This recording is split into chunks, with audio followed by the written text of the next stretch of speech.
Hello everybody, welcome back to the Matchday Tavern. We have just watched Hull City maul the Tigers mauling Manchester United. Unbelievable start to this Premier League season. First Premier League weekend, loving it. Hull City get the win.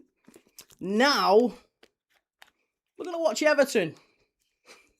It's going to be a hate watch of sorts. I want to see how Everton get on here against Crystal Palace. Crystal Palace in their new white home kit. Not a fan. Not a fan. Crystal Palace, red and blue stripes. Do not like that Palace are now playing in white. It's absolute woke nonsense. That's an away kit for Palace. That's their home strip this season. I don't like it. I don't like change. It's not good.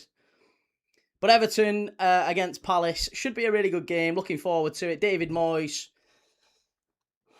Bit of a weird season for Moyes and Everton last season. They ended up finishing 13th. But they were so close, weren't they, to European football. Crystal Palace finished 15th under Oliver Glasner, who obviously now manages Nottingham Forest. Oliver Glasner left after winning them the Conference League, a really, almost a trophy-laden few years at Crystal Palace for Oliver Glasner. It's been a hell of a time there for him. And they are very much going to be a threat for Everton today. Dwight McNeil starts for Crystal Palace as well against his former club. It was only the other day that move was ratified. Brennan Johnson to Everton from Crystal Palace and Dwight McNeil going in the opposite direction. Pierre we're going to see for the first time in the Premier League. He had a really, really fantastic year last year for Lens, Racing Club Lens in France. Very, very talented young manager, a student of Jurgen Klopp. Allegedly, really likes the gegenpress, but very much maybe a bit more like Pep Guardiola in many ways as well. Likes keeping hold of the ball, but a student of Jurgen Klopp is how he has often been characterised. But yeah, Moyes in the dugout at the Hill Dickinson. How many more times will we be able to say that his job? I won't go as far as say it's hanging by a thread, but there's a lot of Evertonians I've spoke to, a lot of Blues in my family as well, who weren't particularly impressed with Everton last year, were more hopeful of Europe and expected Moyes to maybe have got them there in the end, given how tight it was in that mid-table, wasn't it? The fact that Everton finished 13th is not maybe as damning as it looks on paper, because they could have been much higher, but for a couple of really poor results towards the end of the season. And Moyes was held to account for that. But yeah, it's off and underway here at the Hill Dickinson. Ipswich, Sunderland, Nottingham Forest and Leeds in the other 3 o'clock kickoffs.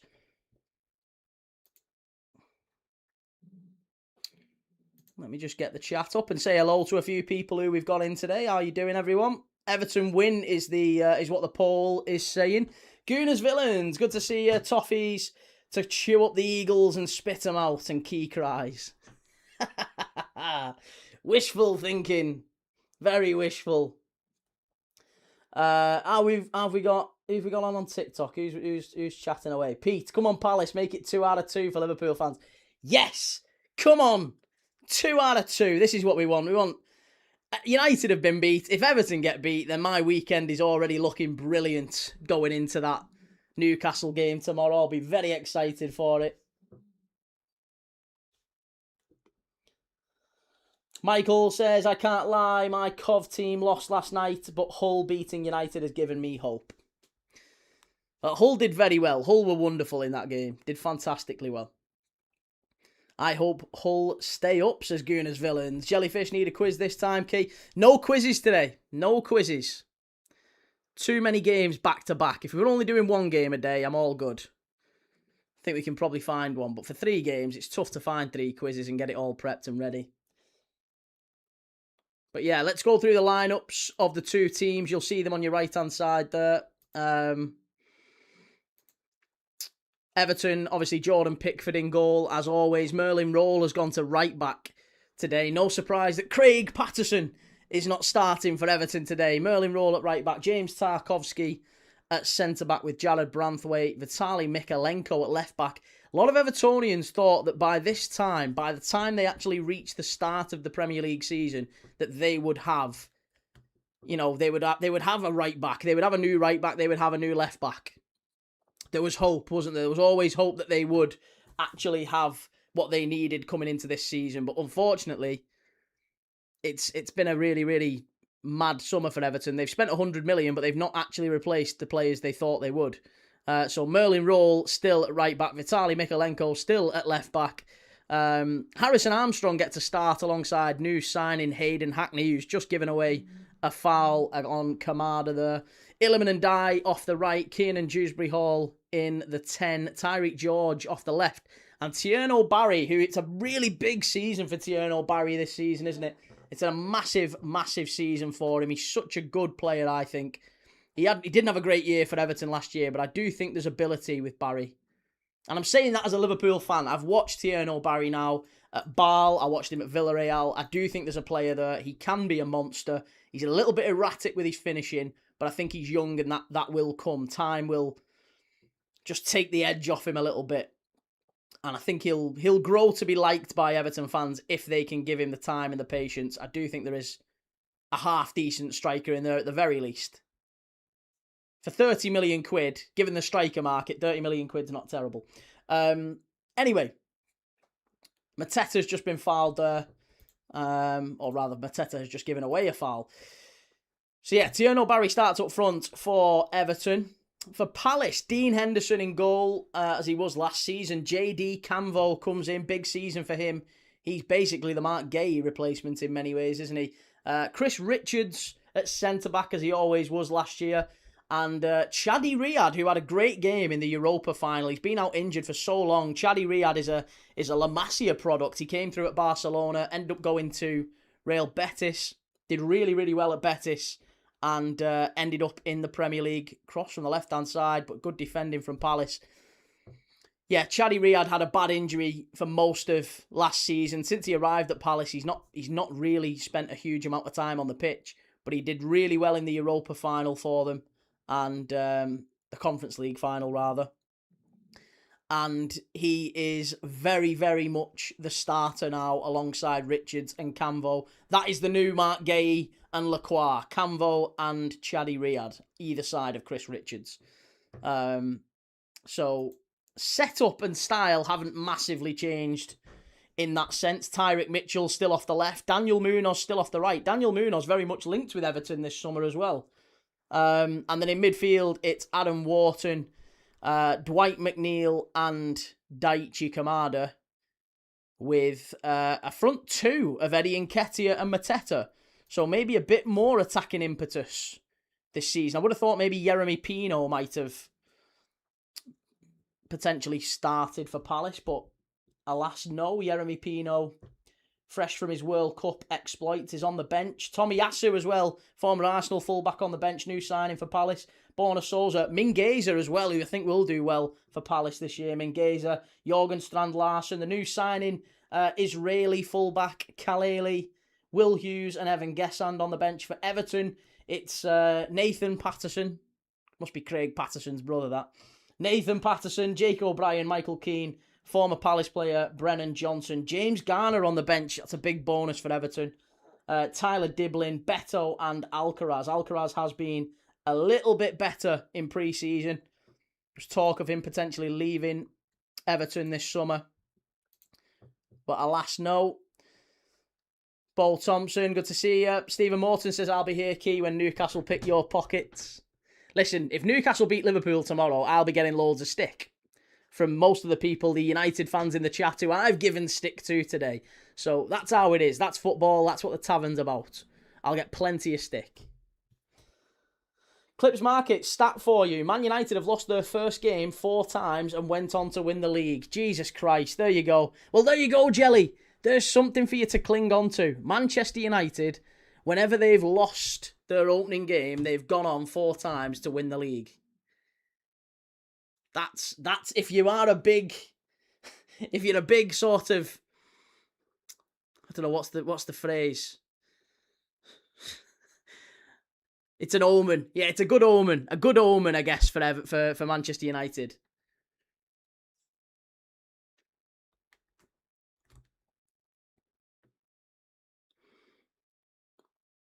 Eddie Nketiah, I think, should have done a little bit better there. Mateta put it over the crossbar. First big chance of the game's gone Palace's way.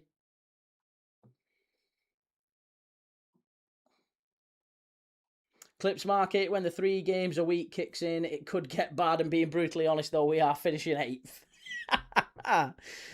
I don't think you'll finish 8th, but I think you might struggle to finish in the Champions League places. It's going to be tough. Stacey, afternoon, Key and everyone, disappointed in the United result, but focus on the next game. That's it. That's all you can do, Stacey. Good play from Palace down the right-hand side. Good block that time from, was it Merlin Roll who ended up getting back in time? Good defending from Everton. Very good defending. Terrible by Carrick to set that team up like that. And 3 stars says, Hammers losing 1-0. Oh my God. There's no goals yet in the other game. Millwall beat Norwich 3-0 earlier. Portsmouth 3-1 up against Lincoln. That one finished. Birmingham 2, Bristol City 2 as well. Blackburn 0, Middlesbrough 0, Derby 0, Cardiff 0. Preston 0, Wolves 1. Wolves 1-0 up at Deepdale. Everton go to Deepdale on Wednesday night. We're going to be doing that game. Carabao Cup, Everton's next game. We're going to be live for. So if you're an Evertonian, hit like, hit follow, hit subscribe, all that good stuff, wherever you're watching. We'll be live for Preston on Wednesday night. QPR Bolton 0-0. Southampton are 1-0 up against Stoke at St Mary. Swansea 0, Sheffield United 0. Charlton beating West Ham. That's a blow, isn't it? And Wrexham and Watford is also 0-0.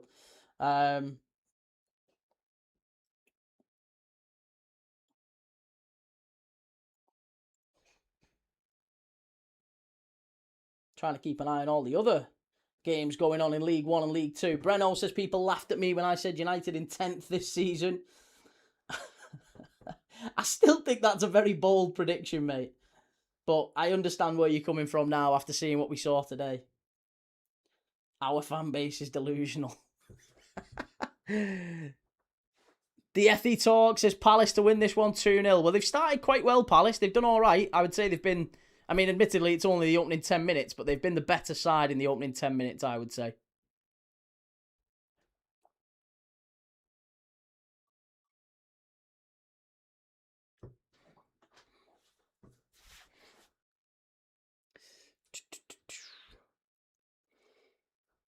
City of Northville, so many people rooting for United's downfall.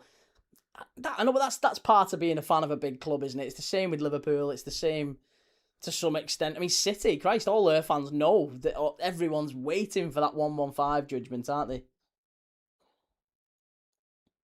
Ash, Spurs prediction. Yeah, I mean, we're live straight after this one for Brentford and Spurs as well. So that'll be our 3rd watch along of the day. Brentford against Spurs. I do think Spurs will get a result there. Tough place to go. Here's Palace, edge of the box, good strike, good block from Branthwaite, needed. Very much needed. Now Everton on the counter-attack. Yeah, I do. I think Brentford, Spurs might well be 2-1. 2-1 Spurs, I'm going to go. 2-1 Spurs. Rasclart Aiden, Arsenal are the best squad by far. Arsenal have got the league sewn up. And not because they're unbelievable, just because there's nobody else chasing them. Shows you how bad. Everyone thought Man United might be actually an option to challenge Arsenal this season. Look how bad they are. Look how bad United and City, 2 are maybe the big challengers for Arsenal this season. Look at the state of them. It's not that Arsenal they don't have to be brilliant. Arsenal don't have to be brilliant today. They will win this season just being okay. Like I said, they're a 3-legged donkey in a tortoise race. It's 1-0 to Borough. Borough have scored at Ewood Park. 1-0 Borough. Palace, little bit sloppy in possession. It's out to Nketiah on this left-hand side. Far post, Munoz. Good save from Pickford. Needed. Definitely needed. Drew James, Ipswich keeper, 6'9", so shoot low. Oh yeah, Kjell Sherpen. Yeah, Kjell Sherpen's a big lad, isn't he? Be one of the biggest ever players in the Premier League, I think. I think Begovic was 6'8"? I think Begovic, Pantilimon, I think was 6'8". If Sherpen's 6'9", he might well be the tallest ever player in the Prem. Because I think there was only Pantilimon I think Pantilimon was up to now the tallest ever Premier League player, wasn't he? I think the tallest ever outfield player was Lassina Traore, wasn't he? Lassina Traore, who played for Everton, of course, I think is the tallest ever outfield player. Could be wrong. He might be definitely one of them. Everton down the right-hand side. Illiman Ndiaye. Again, he's just saying a little bit closer there. Could have maybe got a shot away. David Hunt, being a City fan, there is no way we are good enough this season to win the league. Listen, I agree, David. And I'm saying that as a Liverpool fan. I don't know if we're even going to finish in the top 5. It's just a bad league this season, isn't it? We're kind of relying on Chelsea, who finished 10th last year, to pull off a miracle to have any chance of stopping Arsenal. Xabi Alonso's going to have to... it's getting to the point where I'm almost cheering Chelsea on. But I don't think I will, be honest. I think I'd rather Arsenal win it than Chelsea. But I think there's only really Chelsea who maybe could. Everton, edge of the box, unlucky, cleared away. Lewis, no one's stopping us, key lad. I agree. No, absolutely agree. It's Arsenal's all day, every day. It's 1 UK, says Palace to win this one, 2-1. Well, 0-0 so far. Everton growing into the game. I've got to say, they've started probably the better of the two sides, Palace. Couple of half chances, nothing massively clear for either side. But Everton now starting to get a bit more on the ball, just starting to pick up the ball in the final third. Tyreek George, yet to have any real runs at the fullback. Keeping it simple at the minute, Everton.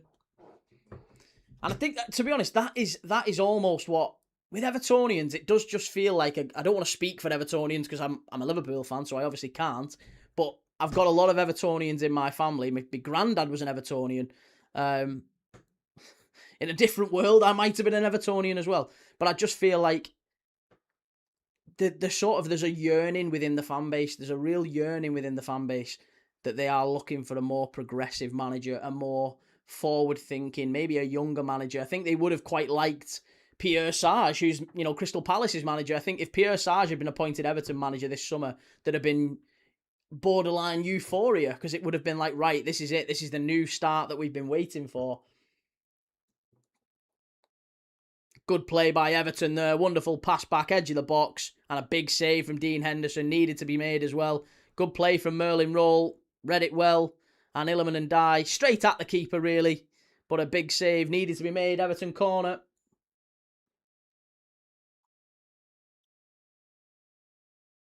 Bluesy Gaming. Watford have scored. Yes, Watford 1-0 up at the racecourse ground against Wrexham.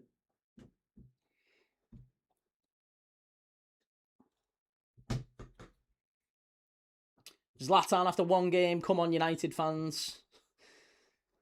I don't think it's the result, mate. I really don't think it was the result that United fans are that. But, I mean, the result's bad enough. You can be disappointed with the result, of course, but the performance was really, really worrying, wasn't it? To go to Hull City and not lay a glove on them. Bad. Mr. Al-Shamari, remember, Everton are unbeaten in 11 straight games against Crystal Palace. They are, yeah. They've got a good record against Palace. Palace are amongst the best travellers in the Premier League. They got over over a half. It was over half. I think it was 53%, wasn't it? I was trying to remember which team there, but Palace did definitely get, I think it was 53% of the total points last season were away from home, which was, I think, one of the highest in the division in terms of proportion of total points. They picked up most of their points away from home. Pete Greenall, West Ham were looking for a better manager than Moyes, and now look at them.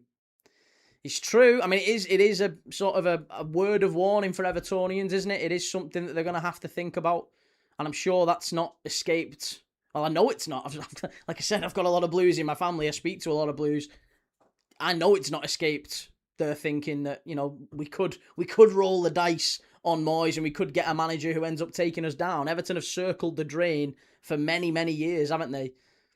Lampard, Benitez, Sam Allardyce, they've been involved in lots and lots, Sean Dyche, lots and lots of Oh, that was a massive chance for Palace. What a save. And off the post. That was a huge, huge moment. Eddie Nketiah. Do you know what? I will say, he should score, Eddie Nketiah, but Jordan Pickford, what a save that is. That's a monster save for Jordan Pickford. Unbelievable. That's massive. That's a huge save. I'll call him out on some stuff, Pickford. That's a brilliant save. He's just kept Everton in it. Should be 1-0. Really should be 1-0. Lewis, Chelsea won't get near the top 5. Same thing past 3 seasons. New players, new manager, still miles off it. I know, but you could say the same with Arsenal, couldn't you? Everyone said that last season about Arsenal. It's been the same thing every year. They keep getting there and then they bottle it. No team has been at the top of the table more times than Arsenal since about 2022. You know, you're talking the last 4 seasons, Arsenal have been top. I think something like 200 days more than the next nearest, which is City. And they've still only won 1 title out of them 4 seasons. So you could have said, but the exact same logic there, Lewis, you could apply to Arsenal last season, and look what happened. The pop images, I'm new around here. Do you always do live watch-alongs to most matches? I do, mate. Yes, that is what we do every single day. We do Everton Palace. We're going to be doing on Wednesday night, away at Preston in the Carabao Cup. I'm a Liverpool fan, so listen, I'm cheering Palace on here. I'm not going to lie. I'm absolutely enjoying watching football this weekend. It's going to be brilliant. Lots and lots of footy. We're doing Brentford Tottenham at 5:30. But yeah, this channel, the Matchday Tavern, we do more watch-alongs than any other channel. We've got another channel called Premier League Dad, where we grew massively last season, 24,000 subscribers. We were getting 5,000 subscribers a month at one point. 2 million views a month, getting really, really big. But we've created the Matchday Tavern, where all of the watch-alongs will live for the 26-27 season. So really looking forward to it. We've done Shamrock Rovers over the summer while the World Cup's been on and stuff. We've done the World Cup, but we also did, when it was quiet, we did Shamrock Rovers and Bohemians and Hibs against Malasheva in Europe. We did Motherwell in Europe. We did Rangers and Celtic in Europe. We did Brighton on Thursday night in Norway. Paid 12 quid to watch Tromsø 0, Brighton 0. But there you go. That's because we love football. That's what the tavern's about. Lots and lots of football fans who just love football. Joseph, many teams have lost their opening match and gone on to compete, but should United be worried? I think so. I think United really should be concerned by the performance. It should set alarm bells ringing. Welsh wing, no red card at Forest. Pop images, Newcastle fan here, going to be interesting tomorrow. Yes. Yeah, I've already said I'm concerned in Liverpool this season. I'm not. Some would disagree. I would argue some in the chat will at least back me up and say I'm not the most delusional Liverpool fan. Not the most delusional. I have my moments, but I'm not the most. I do think we'll struggle for Champions League football next season. If the window was to shut right now, we need time and we need patience, which Arne Slot didn't get, but hopefully Iriola does. I didn't think he was the man for us, but we'll see. I could be proven wrong. I hope I am. My heart says Newcastle will win tomorrow, but I think Liverpool have too much for us. It's too early for us. Remains to be seen, I think. Listen, I'd be happy with a point tomorrow. Maybe happy is the wrong word, but I'd be content. If we finished level tomorrow, mate, I won't be disappointed with a point away at St. James. It's a very tough place to go. And I think you've made some good signings this summer. I don't think you'll be in Europe or anything like that, but I think you maybe... A lot of people have said Newcastle relegation battle and all that. No. You'll be somewhere around mid-table. I think you'll be above Sunderland this season. That might be enough. The London Cheesehead, 2-0 to Crystal Palace. I'm rooting for you, mate. I'm hoping for it as a Liverpool fan. But Everton have started to pick up the ball a little bit more. They've started to look a bit more dominant in terms of possession in the last sort of 5-10 minutes. Palace have definitely been the better side. Opening 20 minutes, they've hit the post. Big save from Jordan Pickford. They forced the issue when they have got the ball. But Everton just starting to pick the ball up and maybe look a bit more composed. They're not losing it quite as much as they was. S94, do you think United get relegated? No. No. No, not anywhere close. They won't get relegated.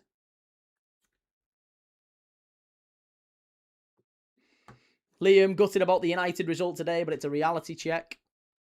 Welcome to Mainland. Your thoughts on the Hull game? Fabulous performance from Hull. Excellent performance. It was really good.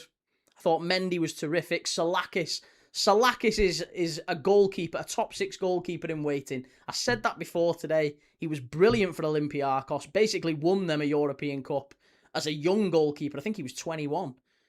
Saving, big penalties in the penalty shootout. Got Olympiacos to a European final and won them their first major European honour. So he's a hero back in Greece. And I think he'll have a big future in the Premier League. Konstantinos Solakis. So he had a big game today. Mendy too. Both of those I think have got big futures. City of Northfield try to get used to just enjoying games, and the overall Premier League stories are neutral. This is the shit mid-table teams have to do, and let's face it, that's our level right now. Cardiff 1 up. Wrexham equaliser. Yes, Ipswich have now scored as well. Ipswich have scored. The first goal in the Saturday 3 o'clock goes to Ipswich. And who is it who scored, Chris Kamara? Don't tell me it's Emerson. If it's Emerson, I'm going to look terrible. It is. Oh my God. The guy who I have said is going to have a shocking season. Emerson, signed from Toulouse for very big money. Emerson has scored for Ipswich. They're 1-0 up against Sunderland. I did say that there would be goals in that one. I think I predicted 2-2 for Ipswich and Sunderland. But it started quite quickly at Portman Road. Emerson 1. Ipswich 1, Sunderland 0. Wickham 0, Plymouth 1 as well. Argyle winning away at Wickham. Nice. Everton. Short corner. Whipped in. Oh, claim for a penalty. Nah, you're not getting a pen for that. Not getting a pen for that. No chance. It was headed back into the area. It was one of those where, there's a few half-hearted claims. Branthwaite was rolling around for a few minutes there, but I think it's offside given in the end anyway. As the ball comes in, it's headed back towards goal, and it was Camvo who... Did he catch Branthwaite? I don't think he did. He was offside anyway, so it wouldn't have mattered. Derby have equalised against Cardiff. Yeah, JD Camvo just trying to help up Jared Branthwaite. It's a shame what happened to Jared Branthwaite last season. I think he's a wonderful player, by the way, Jared Branthwaite. Fabulous player. Yeah, he was offside. Would it have been a penalty, though? If he wasn't offside, would it have been a pen? As it's headed back in. Nah, I don't think so. Leeds are 1-0 up at Forest. Go on, then. Leeds 1-0 up at Forest. Here we go. Who scored it at the City ground? Oh my God, Leicester City 0, Burton Albion 2. Leicester City are having an absolute shocker. Who is it who scored for Leeds? Chris Kamara. Nick says, Key, please remember at the end of the season my Sunderland relegation prediction. We will do, mate, we will. Still 0-0 here at the Hill Dicko. Still the only one of the 3 o'clock kickoffs that remains 0-0. Southampton 1, Stoke 0. I'm still waiting on who it was. Who was the one? I don't know why they're checking this for offside. He's miles off. There was a VAR check there for a moment on whether he was offside or not. He was offside. He was miles off. Miles offside. Checking possible penalty there was, though. For a minute there, as the cross came in, it was headed. There's obviously a check to see if he's offside, because the referee obviously is saying if it isn't offside, then it is going to be a penalty to Everton. Nottingham Forest and Leeds, that goal's been ruled out for offside.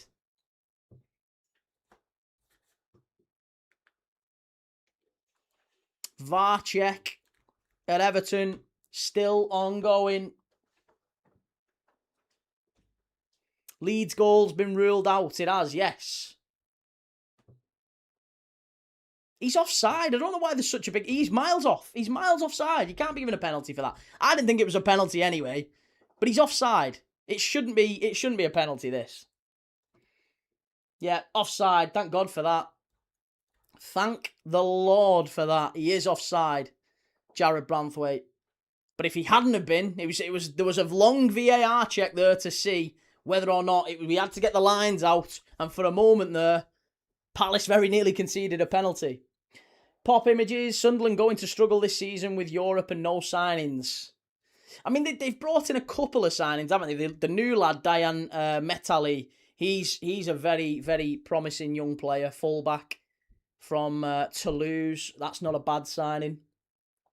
Sam says, hi, Key, currently leading away at Preston. I know, mate, yeah, we've just been saying.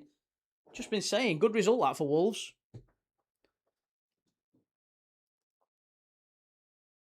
And maybe the big thing for Sunderland as well is that they kept Xhaka. That's obviously the biggest thing, isn't it? That they've actually kept hold of Xhaka. Well, two big chances in the game, this one, and both of them have gone to Crystal Palace, but you might say Everton weren't that far off getting a penalty.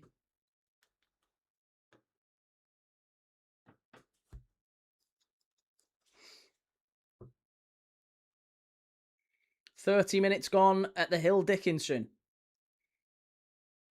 City of Northville, here's a hot take. Sunderland will get further in Europe than we do at Man United." Wow.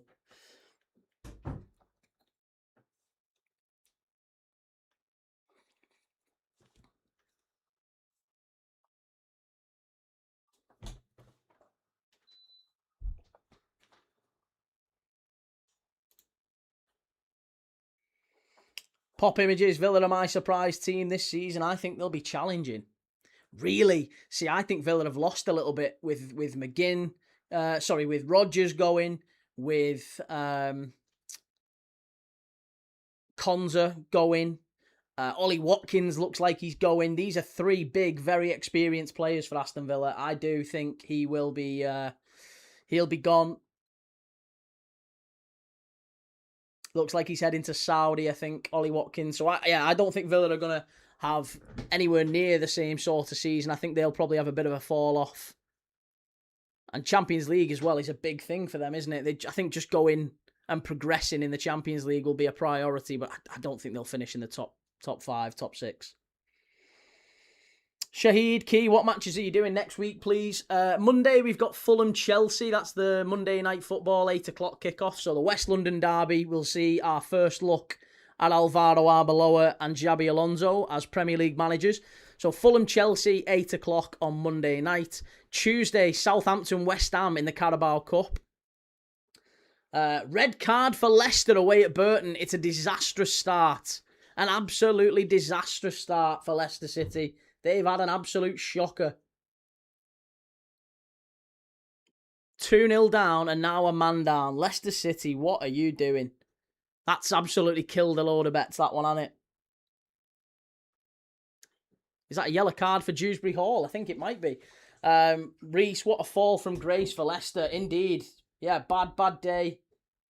No, it was Kamada, sorry. Kamada got a yellow card. I thought there was maybe a bit of dissent from Dewsbury Hall, but Kamada's got the yellow for bringing down Tierno Barry. Dewsbury Hall's going to take the free kick. Liquidation pending for Leicester. It's mad, isn't it, to say that that club won the Premier League 10 years ago, were in the Champions League not that long ago, won the FA Cup, and look at them, League One and struggling. They were shocking away to Notts County. We watched them against Notts County on the first day of the season. They were terrible. Very lucky to get a result in that one. Mob Vlog says Man United are finishing 10th. Still waiting on our first goal at the Hill Dickinson, 31 minutes in.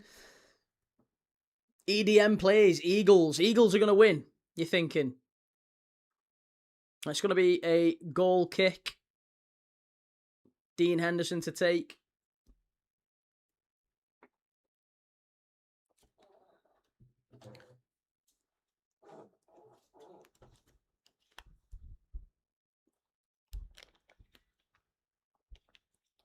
Here's Illiman and Die. Good football. Mob Vlogs, what team do you support? I'm a Liverpool fan, mate. I'm a Liverpool fan. I've been all over the world watching Liverpool. I was born about 20 minutes from Anfield, grew up around there. And, Pickford, Jesus Christ. And yeah, I've been very lucky to watch Liverpool all over the world, but I don't go to games anymore. So I now watch them with you fine people. Stacey, I'd be happy if United finished top 5. I think if United get 5th or 6th, they've done well.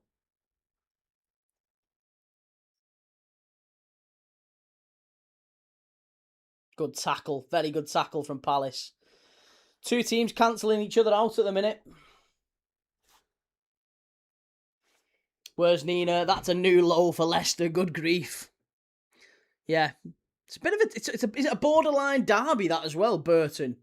Burton Albion is not far from Leicester, is it? It's East Midlands, isn't it, Burton Albion? Sure it is. It's near the Trent. Let's have a look. Distance from Burton Albion to Walker's Stadium. Oh, it's the King Power, in it. It's the King Power. I don't know why I'm calling it the Walker's Stadium. It was the Walker's Stadium. And Filbert Way, Leicester. How far? 35 mile.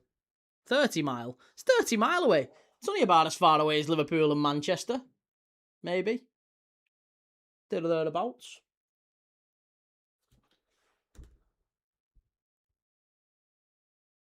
United to the Championship.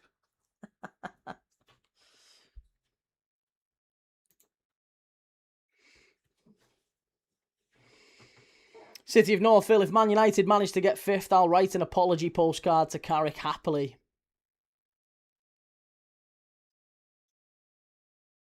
Stacey, sorry if you've already said, are you doing United v Ipswich next Sunday?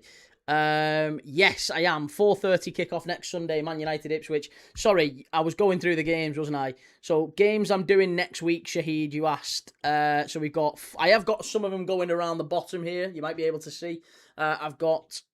I'm doing Fulham, Chelsea. Tomorrow we're doing Liverpool, Newcastle.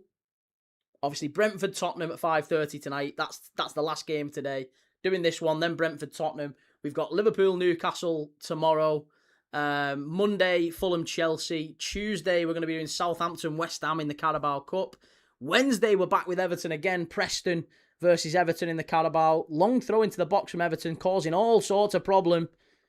And Branthwaite gets it back. Dragged wide. I think he would have been offside anyway, Tyrick George. But a decent effort. Everton growing into the game now.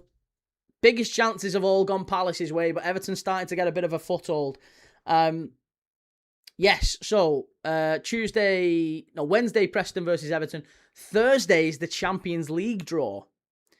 So Thursday, 5 o'clock, I'll be live for the Champions League draw.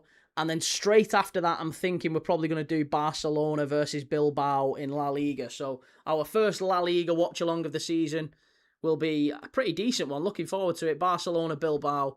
And then Friday night is Crystal Palace versus Manchester City.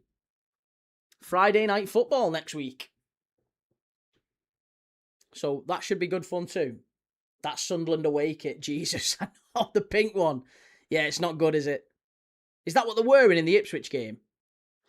It's not good. And then, yeah, next Saturday, Liverpool Forest, 12:30. Bournemouth, Everton, another Saturday, 3 o'clock kickoff, so we'll be live for that. And then Tottenham versus Newcastle is the 5:30 next week. And then on Sunday, Man United v Ipswich, 4:30. And then Monday night football, Villa v Arsenal. Ezri Konsa making his debut for Arsenal away at his old club. Should be a cracking game. So yeah, we've got a packed fixture list over the next week. And we're doing 2 championship watch-alongs the week after that. So West Ham versus Wolves. The night after a Villa Arsenal is West Ham Wolves, 7:45. 2 sides who were in the Premier League last season.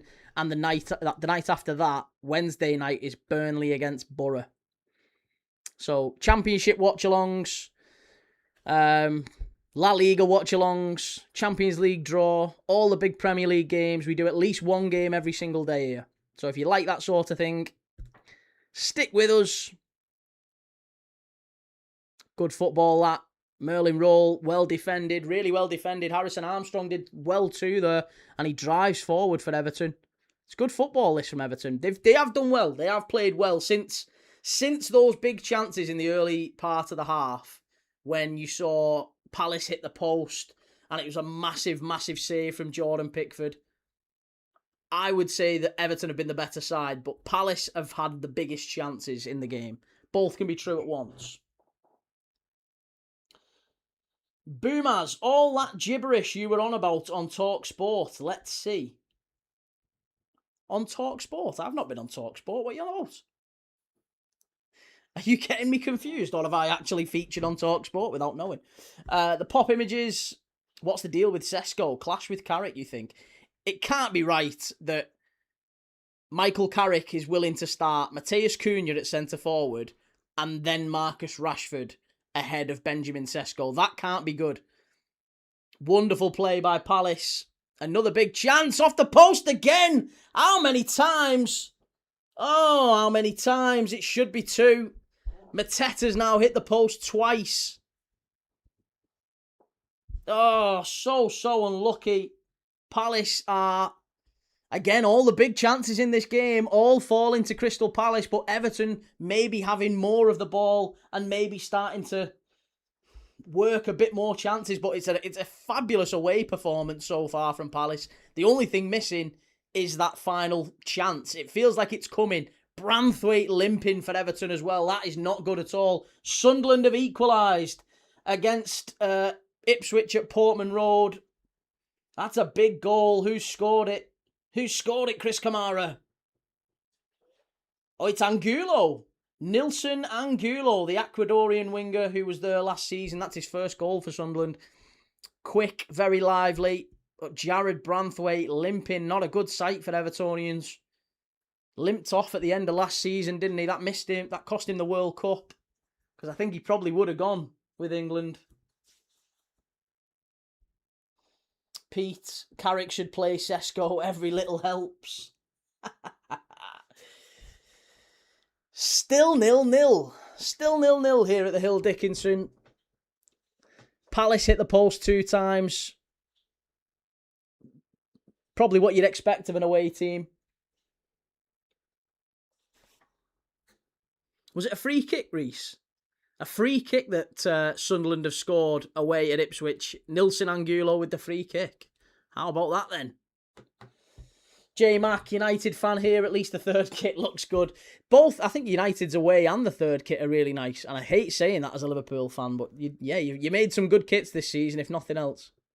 Free kick off the crossbar and in is the Sunderland goal away at Ipswich. Can't wait to see that one on Match of the Day tonight. Fabulous free kick, apparently. I've not seen it, but that's what Reese tells me. A free kick.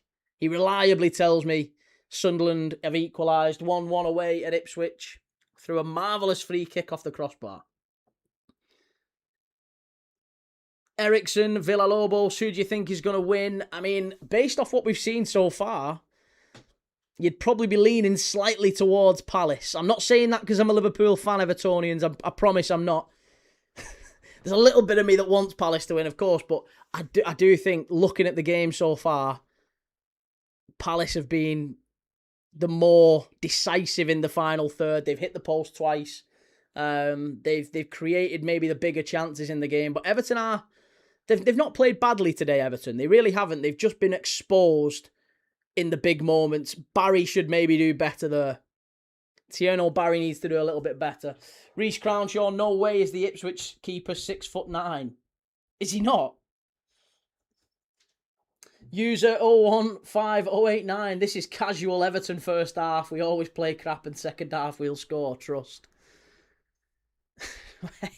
Yeah, you're going to need to do better second half for sure. David Moyes I wonder if he'll maybe make some changes. I wonder. Nick, does anyone watch Match of the Day these days?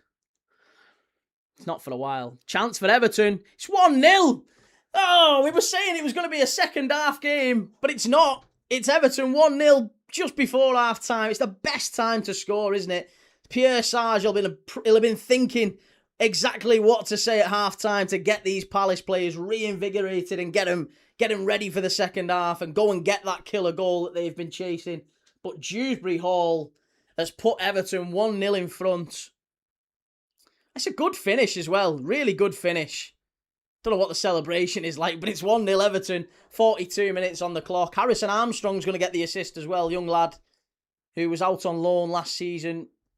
He's come through at Everton, Harrison Armstrong. I like him a lot. There's the Prime Minister as well. Andy Burnham celebrating this one. Kieran Dewsbury Hall gives Harrison Armstrong a big hug for that one. Very appreciative, but yeah, good finish. Everton 1, Palace 0. Bastards. Come on, Palace, wake up.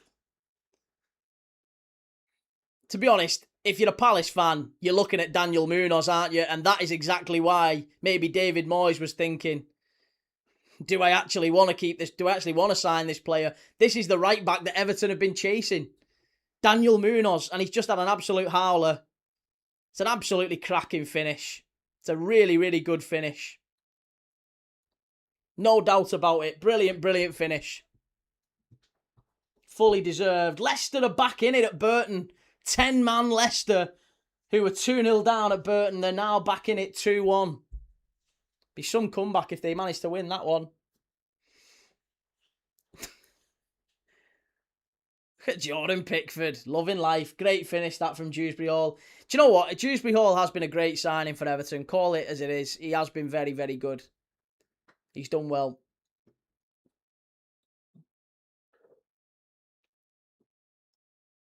Come on, Palace.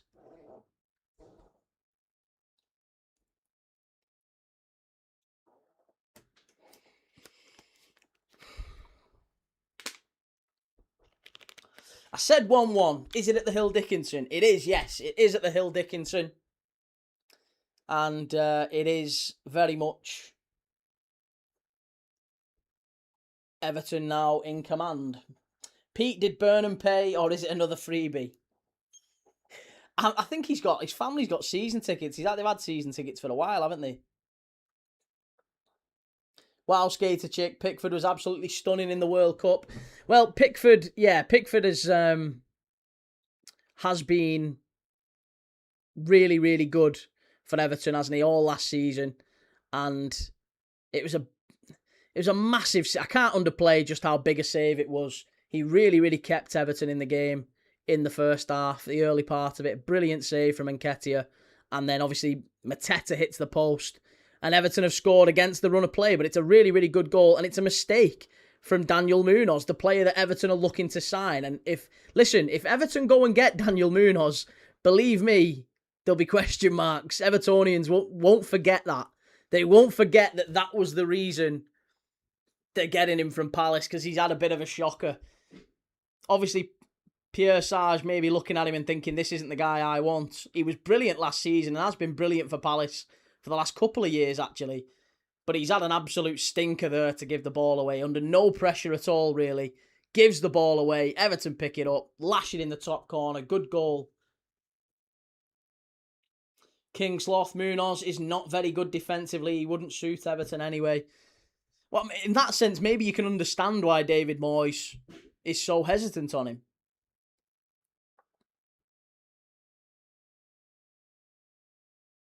QPR and Bolton's 0-0 half-time. Still 0-0 in the City Ground game. Nottingham Forest 0, Leeds 0. Ipswich 1, Sunderland 1. And obviously 1-0 here at Everton. Jelly says Moyes is a great manager and Everton is his home and he can get results. If given time. Same as any other manager. Needs time, needs patience, needs backing in the transfer market. So far, you can see David Moyes maybe a little bit disgruntled. The idea that Everton's business needs a bit more. Philip Pulte, Philip Pulte. Sorry, Phil. Got KDH in my fantasy team. Well, you've got some points there, mate. You've done well. Archie, who's going to win the league? Arsenal. Don't think that's not even a serious question, is it, mate? It's not a serious question. I don't think anyone thinks that Arsenal aren't going to win the league this year. There's nobody. They've got no competition. Nobody can agree on who's second best in the league, can they? That's how bad it is. It's a terrible league this season, and Arsenal will absolutely walk it. They're the only team that they are a three-legged donkey in a tortoise race. So they don't have to be good. They're not brilliant. They're not a legendary team, but they'll win it. They'll win it. There's no doubt. And the best evidence for that is Manchester United earlier today.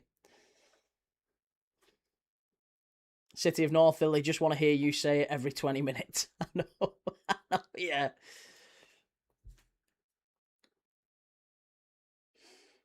Forest and Leeds now, whistle blown at half-time there. Reece were top 3 Prem teams of all time, Key. Oh, yeah, absolutely. Absolutely. Can't deny it. George, I'm 344th in the Matchday Tavern League. And Shell, do I get more points because he's my captain, Key? You do. Yes, you do. If you've captained Kiernan Dewsbury Hall, yeah, and he scored, then yeah, you do. You get double the points, I think. It is double, isn't it? You get double the points. Whereas if you vice-captain someone, they get, correct me if I'm wrong, 50% more points. So, like, if they finished on 6 points, they get 9 if they're vice-captain. Whereas if they finished on 6 points, they get 12 if you're captain.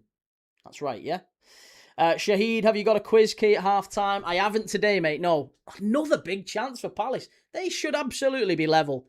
Tyrick George did well to defend that one, but Daniel Munoz, the man in the mask, should have really put Palace level. Another big chance. Palace are absolutely getting chances. Make no bones about it. They should have done more than they have in this half. Tyrick George maybe did just enough to put him off. But it should be 1-1 at least. Palace have hit the post twice. They've had a couple of big chances. And it's still 1-0 Everton. It is half-time. It is half-time. There you go. Well, David Moyes starting the season well. Where's Nina? Says West Ham losing at home to Charlton. That'll end badly under Nuno, let me tell you. Can't see Nuno being there that long. Still underway. No, it's full. It's half-time now at Ipswich as well. So there you go. They are the 3 half-time results so far. Everton 1, Palace 0. Ipswich 1, Sunderland 1. Nottingham Forest 0. Leeds United 0. The Championship results so far: Blackburn 0, Middlesbrough 1. Cardiff winning away at Pride Park. That's a hell of a result if they can pick that one up. Obviously after getting the last minute point against Wrexham the other day. Preston 0, Wolves 1. Preston face Everton on Wednesday night in the Carabao Cup. We'll be watching that one. QPR 0, Bolton 0. Southampton 1, Stoke 1. Vitor Matos' Swansea 0-0 with Sheffield United. West Ham 0, Charlton 1. And Wrexham 1, Watford 1.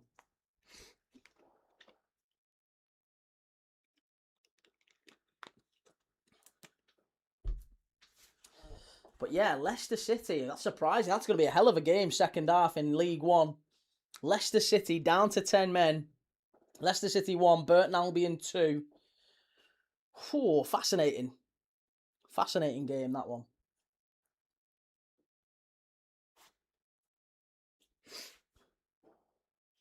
Jelly, how many assists has Pirlo got in his career and how good was his Panenkas? Pirlo was fantastic, wasn't he? So yeah, listen, again, Pierre says, let's have a look at the benches today. Let's have a look and see what maybe changes could happen going into the second half. You look at Palace and think of players who maybe could come on and affect things. Kaleli, I think, could be one. Kaleli, the new signing who they've brought in from Union Saint-Gilloise in Belgium. He's very highly thought of. He could maybe come on that right-hand side. Yeremy Pino too. We know he can make a difference from his time at the World Cup with Spain. I think Yeremy Pino, Jorgen Strand Larsen might be worth a look as well, to be honest. If Jorgen Strand Larsen comes on, he'll probably replace Mateta. But it's just how long Pierre Sage waits to make that change. Yeremy Pino, Larson, Kalele, maybe Gesand as well. Kyle, up the Toffees, yes. No, I'm a Liverpool fan, mate. I can't be saying up the Toffees. For Everton, might Moyes be tempted to make some changes? Maybe Brennan Johnson. It's not been the most effective half from Tyreek George. Maybe Tyreek George might be taken off at some point. Tyler Diblin's had a really good pre-season for Everton, hasn't he? He seems to have grown into that environment maybe a bit more than we expected him to. Callum says you can see why we want O'Brien centre-back lad and not Tarks. Yeah, they've looked vulnerable in the middle, haven't they? Shell says, Key or chat, do you know anything about the right back who plays for Strasbourg, Everton are after? Is it Guella Due? Is that the one you're on about? Guella Due plays for Strasbourg, doesn't he? He's the one that you seem to be targeting. Liverpool are looking at him as well. He's the brother of Desiree Due. But yeah, Guella Due is a very, very good player. He's been... apparently Everton have had 2 bids rejected by Strasbourg for him. He's an Ivory Coast fullback. Can play centre-back as well. He's quite a big lad. But yeah, he's very tidy on the ball. Was very, very good when we watched Ivory Coast in the World Cup and pre-World Cup as well. We saw him in a pre-World Cup friendly as well. Callum says, George, okay, but man of the half is definitely KDH or Pickers. I would say Pickford's been your man of the match, 1,000,000%. Some brilliant saves in that half. Kyle says, switch and die to the left and put in Diblin. And C. Wheatley, we've had a slow start, but need to change gear in the second half. Definitely need better from Sunderland away at Portman Road. I said 2-2 for that one. I said this one would be 1-1. 2-2 at Portman Road, and I did say Forest would beat Leeds. But Leeds have had a goal disallowed. Tipo says, Key, I think Liverpool thrash the Toon tomorrow. I'd love to say that's the case, but I can't promise you, mate. I think Newcastle away is such a tough game, and if we do end up drawing, I can't be mega disappointed with that. Still stick with 2-1 win for us. And Kay Thomas, what was the Everton goal like? What was the Everton goal like? A really, really poor bit of defensive play from Daniel Munoz. He gave the ball away under no real pressure. Harrison Armstrong picks it up, plays it inside to Kiernan Dewsbury-Hall, and left-footed, just smashes it in from about maybe 20 yards out, just left of Dean Henderson. Smashed it in. Great finish.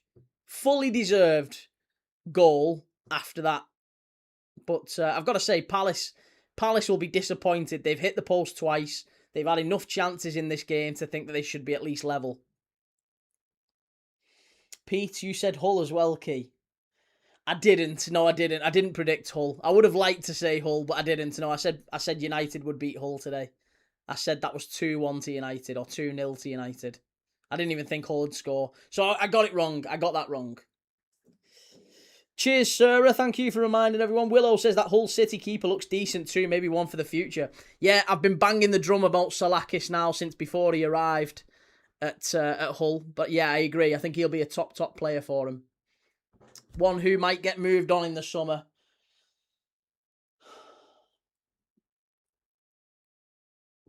Same name as him, except I'm a blue. Hey, well, hey, listen. It happens. It happens. As I could have been a blue in a different life. Certainly got plenty of blues in my family. My granddad was a blue, but my dad was a red.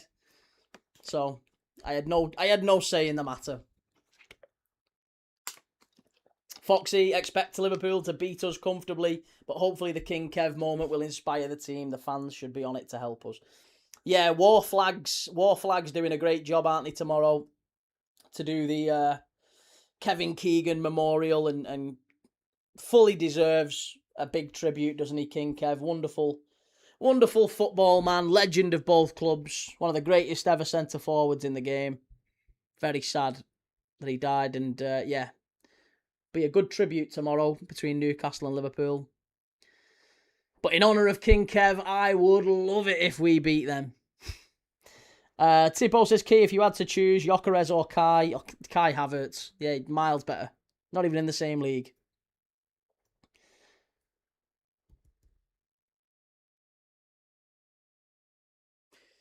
Pete, you said Hull during the Arsenal game last night. Oh, I said I hoped Hull would win, but I didn't think Hull would win. No, I didn't think Hull would win last night.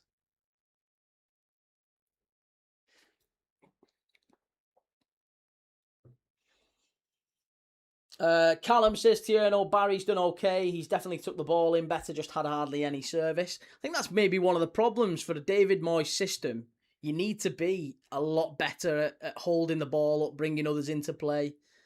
Moyes doesn't necessarily need Tierno Barry in the way that I think Barry thrives. I actually think Barry would be better in, I don't mean this in a horrible way, but maybe a more progressive, a better team, a team that will give him space in behind. And I think the way that Everton play, they're a little bit slower than other teams in terms of how they move through the transition. So Barry's always faced with very little space behind the centre-backs, it feels like. And when he does get it, he's not the most clinical yet. I agree. He's not taken his chances that he's had at Everton. But I do think there's a player in there. I remain convinced there is a player in there. Callum Tyreek George has been our best player on the pitch. I'd say Pickford. I think Pickford's been good. Tipo says Liverpool made a mistake sacking Slot. My dad's a Pool fan, so I hope they do somewhat better than last season. Yeah, well, you know my views on it. I got a lot of criticism last season and this season for saying Slot shouldn't have been sacked. I didn't want him sacked. I thought he deserved more time, more patience, but hey, the club went with the direction they did, and they're going to live and die by it. It remains to be seen exactly how Iraola does. I hope I'm wrong. I obviously want him to do well, but I don't think he was the right pick. Even when we sacked Slot, I didn't want Slot gone, but once he has gone, I wouldn't have picked Iraola. But I hope I'm wrong. I really hope Liverpool do start the season well tomorrow. We need to. Abdul Bayern, how much do you hate United? 100%. Yeah, I hate United a lot. I'm a Liverpool fan. We all do. They hate us. We hate them. It's born. It's bred into us from a young age.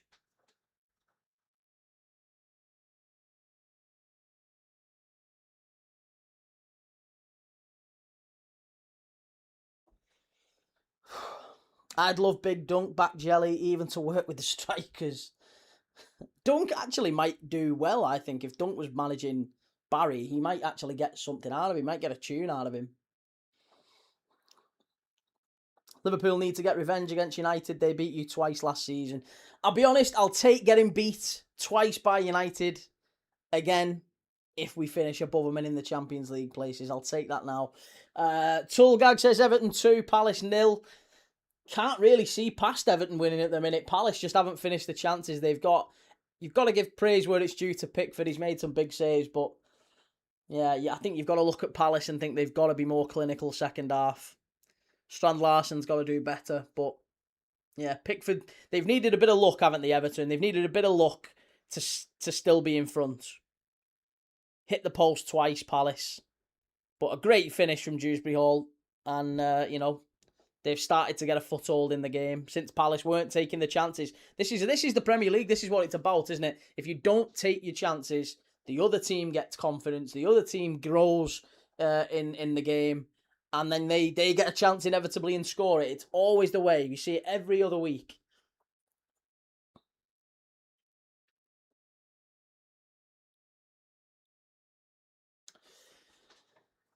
Oh, right. Second half about to get underway. How do we think Everton for second half? Kieran Dewsbury Hall there. Look at that. Pass accuracy, 87%. Total shots, 2. Shot on target, 1. 31 touches in that first half for Kieran Dewsbury Hall. Callum says Dunk was the first player to unlock Calvert-Lewin fully. What was that, before Ancelotti? Tipo, have you seen anything across the games that indicates anything new, like yesterday's game and the Hill game, or is it too early? Or the whole game? Not just yet. No, I would say no. I don't think there's been anything. You can't really make too many meaningful predictions based off the first game. Not really. Abdul Bayern, do you think Wrexham will win today? Did you see Ryan Reynolds is now owner? Was he fully owned up? He's now fully taken over as Wrexham owner. I wasn't aware of that. I knew there'd been some changes, but I wasn't aware if it was entirely Ryan Reynolds now. There you go. Pickford 2 saves to Dean Henderson's 1. England's number 1 and number 2 at opposite ends of the pitch today. Championship games now starting to get back underway. Blackburn 0, Borough 1. Pete says Palace should have Origi, the T-Rex. He'd shit himself. Yeah. Origi always seemed to score against Everton, didn't he? It's a shit. He's finished now, hasn't he? He's retired, I think. QPR Bolton has finished 0-0. What's gone on there? Why has the game been abandoned? No, that's got to be a cock up, surely. Has the game been abandoned at Bolton? It's 0-0 at half time, but it just said the game's finished. Can't be finished, surely not. Zane, who's winning the Prem this season? Before I answer that question, can you tell me who you support? Give us a clue. I can see your profile picture, but go on, tell me who you support. Ipswich, Sunderland, now back underway, 1-1. You're an Arsenal fan, are you? All right, okay. So who do you think's winning the league?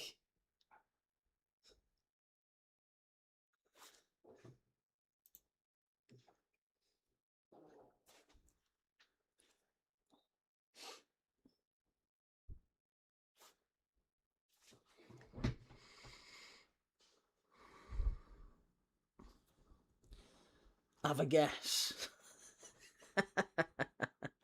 I know, yeah. I wonder. Honestly thought United, but they got smashed by Hull. So I'd say we go back to back. Yeah. You honestly thought United? You thought United? Really? You thought United were going to win the league? That's madness to me. That's really mad. I never thought you'd say that. What made you think United were going to win the league? Sarah says now Bolton are still playing according to Sky. I think it's just a cock up from. Oh no, they have just rejigged it. I think it was Flash Scores have just said that maybe someone's pushed the wrong button in the back office. Undead Young, I slept through the morning games. How did Hull beat Man U? They battered him. They didn't just beat him. They battered him. They absolutely smashed him. Comfortably the better team. Shell, have you got your water key? I have indeed, lovely. Yes, I have. I've got me water.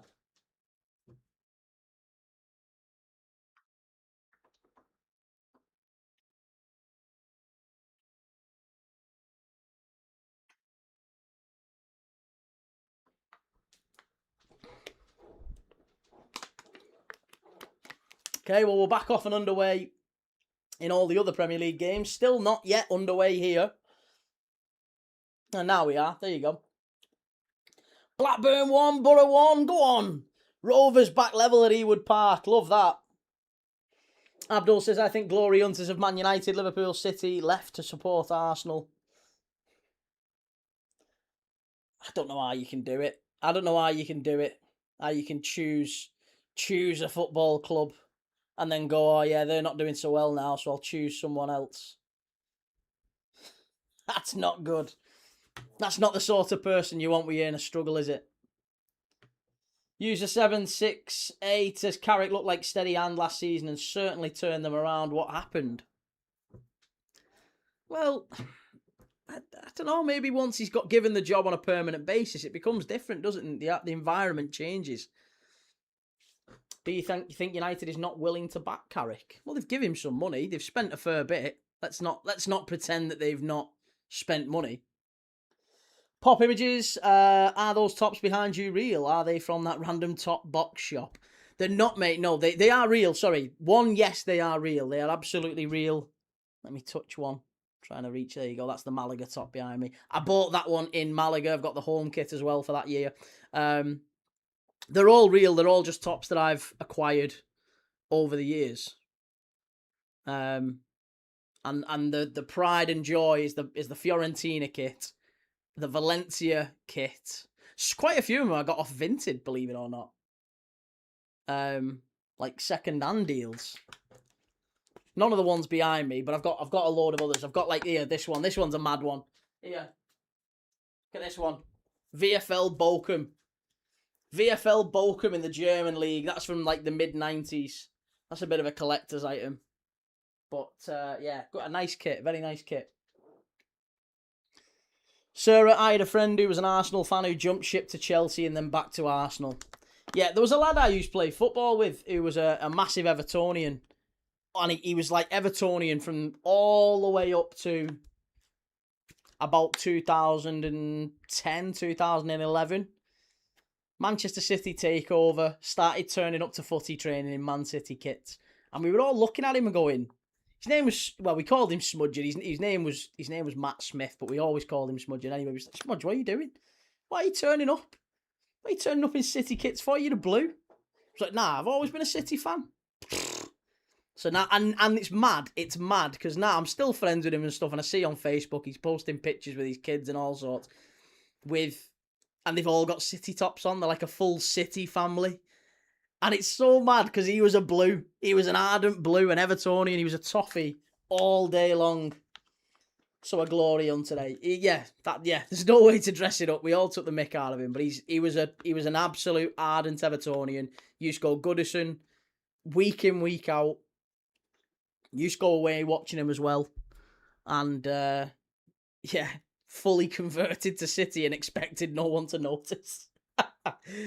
Can you show us the match, please? I'm sorry, mate, I can't. I'd love to, believe me, I'd love to show you. Nothing would give me greater pleasure to show you the match. But if I do, the channel gets taken down like that. So, I'd get more than a telling off. I would lose the channel full stop. So, I can't do it. I'm sorry, buddy. Shahid says, Man United as big a disaster as Harry and Meghan moving back to England. Everton corner. The goal scorer, Dewsbury, all whipped it in. User 768 went to the Bernabeu to watch the Galacticos in the Beckham-Owen era. More atmosphere on the moon. It was a mad time, that. Good defending, that corner from Dean Henderson. The referee gave a free kick, I think, did he? No. Everton play on. Shell says, give him a kick from me, Key. I've not seen him for a few years, to be fair. But, yeah, we used to play footy together. Mad decision. Abdul says, now watch him go back to Everton because Pep Guardiola's left. Well, the thing is, he could go back to Everton and no one would really know. And he could show pictures of him as an Evertonian as a kid. Here's me at Goodison Park. No one would ever know. If he's flipped-flopped once, he could do it again, I guess. Rambo, unsuccessful hate watch yesterday evening, mate. Do you think so? What makes you say that? It's not unsuccessful. It's never unsuccessful. It's always successful. Joe, I'm just checking, mate. Can you show the game you haven't said? Pete, my brother is the opposite. Went from Liverpool to Chelsea to Donny Rovers. I can kind of understand going from a big club to a not so big club. Like, I can kind of get it. I get, like, from a Liverpool fan's perspective, you do tend to get a little bit disenfranchised with the way, the direction that football is heading. It's not the football that I watched when I was a kid. And it does feel more and more like we're turning away technical players in the Premier League and we're going for athletes. Like, it feels like now, if you are a player who can, I don't know, run a bit further than everyone else, and if you're a bit taller and stronger than other players, you're getting a half decent career in the Premier League now. Whereas it was never the case before. I don't think Matt Letizia would even get a kick in the Premier League these days. Or even maybe Janino. Janino's Zola. Those players that almost get found out in the Premier League nowadays because they're just not physical enough. Paul Merson, some great technicians. Proper technical footballers. Blackburn 2, Borough 1. Borough falling to bits at Ewood Park. 5 minutes into the second half, 2-1 down. Abdul says the Real Madrid fans who left to Barcelona because Real Madrid aren't winning trophies for 2 years. Stephen, what do you prefer, mate? The home or the away shirt? The away shirt for Everton's nice. Again, I'm saying this as a Liverpool fan, but the away shirt for Everton's nice, the white one, isn't it? I'm still not a fan of the CMC markets. The sponsor's a bit mad for Everton, isn't it?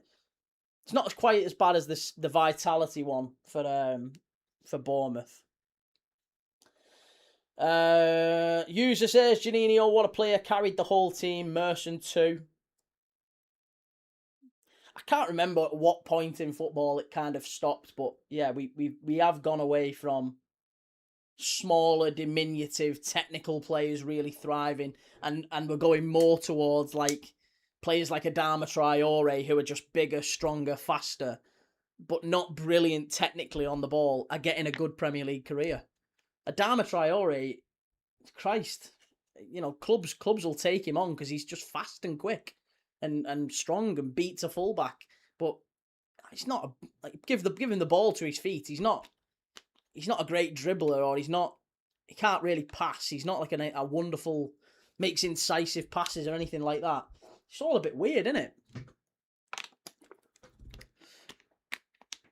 It's another big chance. Everton 2-0. Oh, 2-0, 53 minutes on the clock. Everton start the second half really, really well. And it's a great goal. And it's that man, Tierno Barry, who I said there was going to be a goal coming for him. Lovely cross in.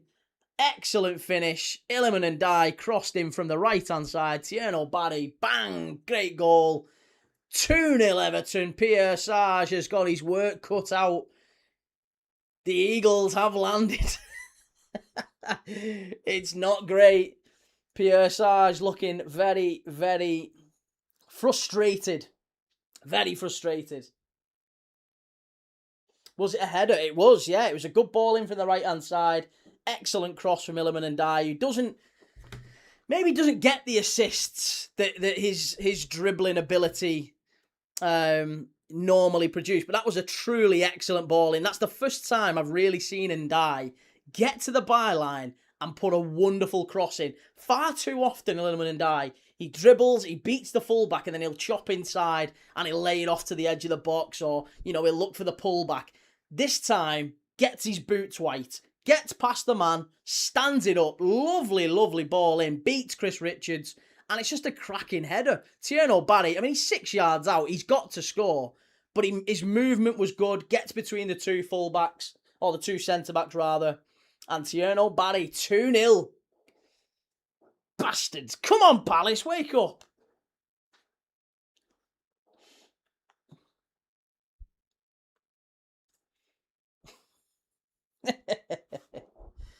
Come on.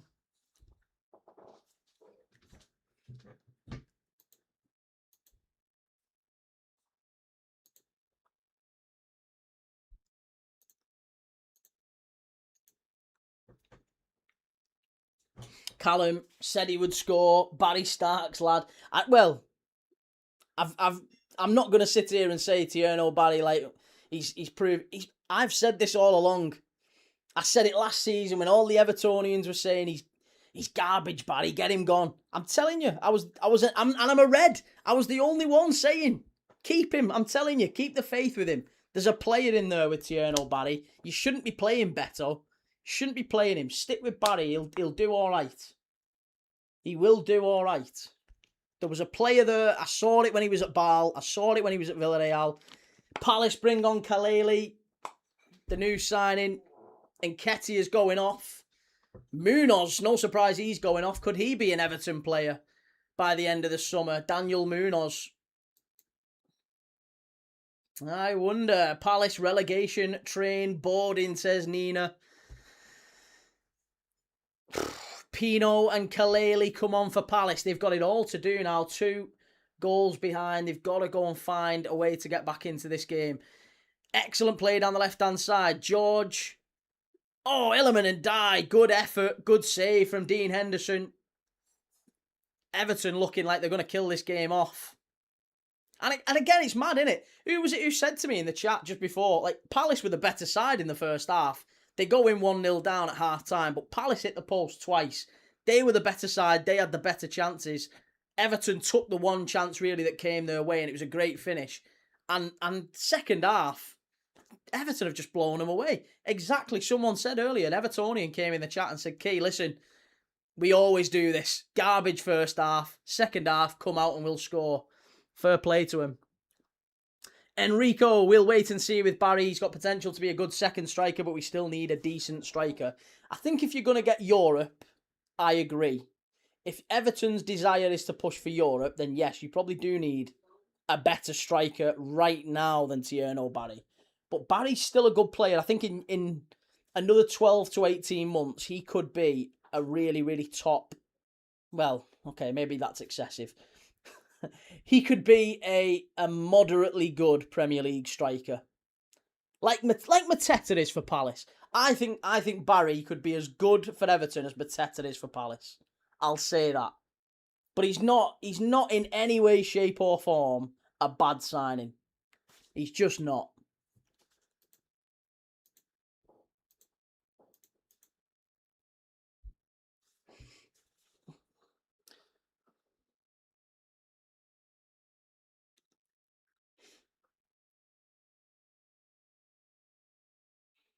Do the fourth game, Keith. To be honest, mate, I don't think I'm going to do the third game. I think I'm going to skip the Spurs-Brentford game. So I might get back for the Espanyol game later on tonight.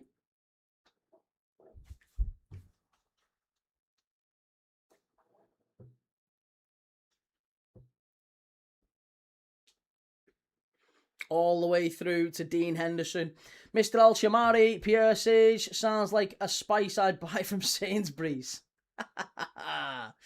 Welsh Wing says, West Ham game, West Ham 2-0 down. How long till Nuno goes, Kate? He's going to definitely need investment, more investment at West Ham. It's mad. I just think he was going to go in the summer, wasn't he?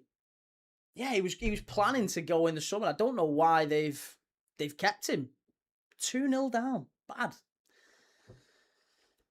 Bad. Still 0-0, Forest and Leeds. Still 1-1 at Portman Road. Ipswich 1, Sunderland 1. Everton now 2-0 up and dominant here against Palace. Enrico says he's just not a top striker, and going forward, I think we need a top striker, mate. I don't agree. I don't disagree with you that Everton, if they're going to have a real push for Europe, you need a finisher, don't you? You need a reliable finisher up there. But I don't know. I don't look at the teams that did get Europe last season. Danny Welbeck for Brighton. Brian Brobby for Sunderland. And Evan Ilson for Bournemouth. Now, I don't think any of them three are particularly world beaters. They're not, are they? I think Tierno Barry in another 6 months could be at least as good, if not better, than Evan Ilson, Brian Brobby, and who did I say? A 36-year-old Danny Welbeck. If those three got Europe, I don't think Tierno Barry is the reason Everton don't get Europe this season. I think you could start him regularly if you give him chances. I mean, look, I know that one was kind of on a plate for him. It was all about Illiman and Dye, that one. But Everton need, for me, it's your depth. I think you got ran through in midfield and centre-back. Tarkovsky was a problem for you in the first half. I think losing Idrissa Gana Gueye is a really big thing for Everton as well. I know you've got Norgard come in, and James Garner's been a big miss. I mean, I think you need him back sooner rather than later. But yeah, I think I don't look at Tierno Barry and think he's the reason that Everton don't get Europe this season. I mean, I don't think you're going to get Europe this season anyway. That's not a dig at Everton. I just don't think Everton are going to be in that mix for European football. Even though you've started today in 2-0 against Palace. It's a good result.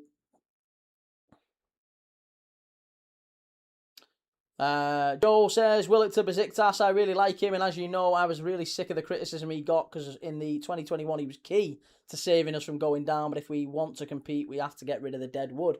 Yeah, I mean, all clubs are doing something of a rebuild at every club, apart from Arsenal, isn't there? Every club seems to be moving players who've been really key for him, moving them out, bringing newer, younger players in. But that's why Arsenal are dead set for champions again.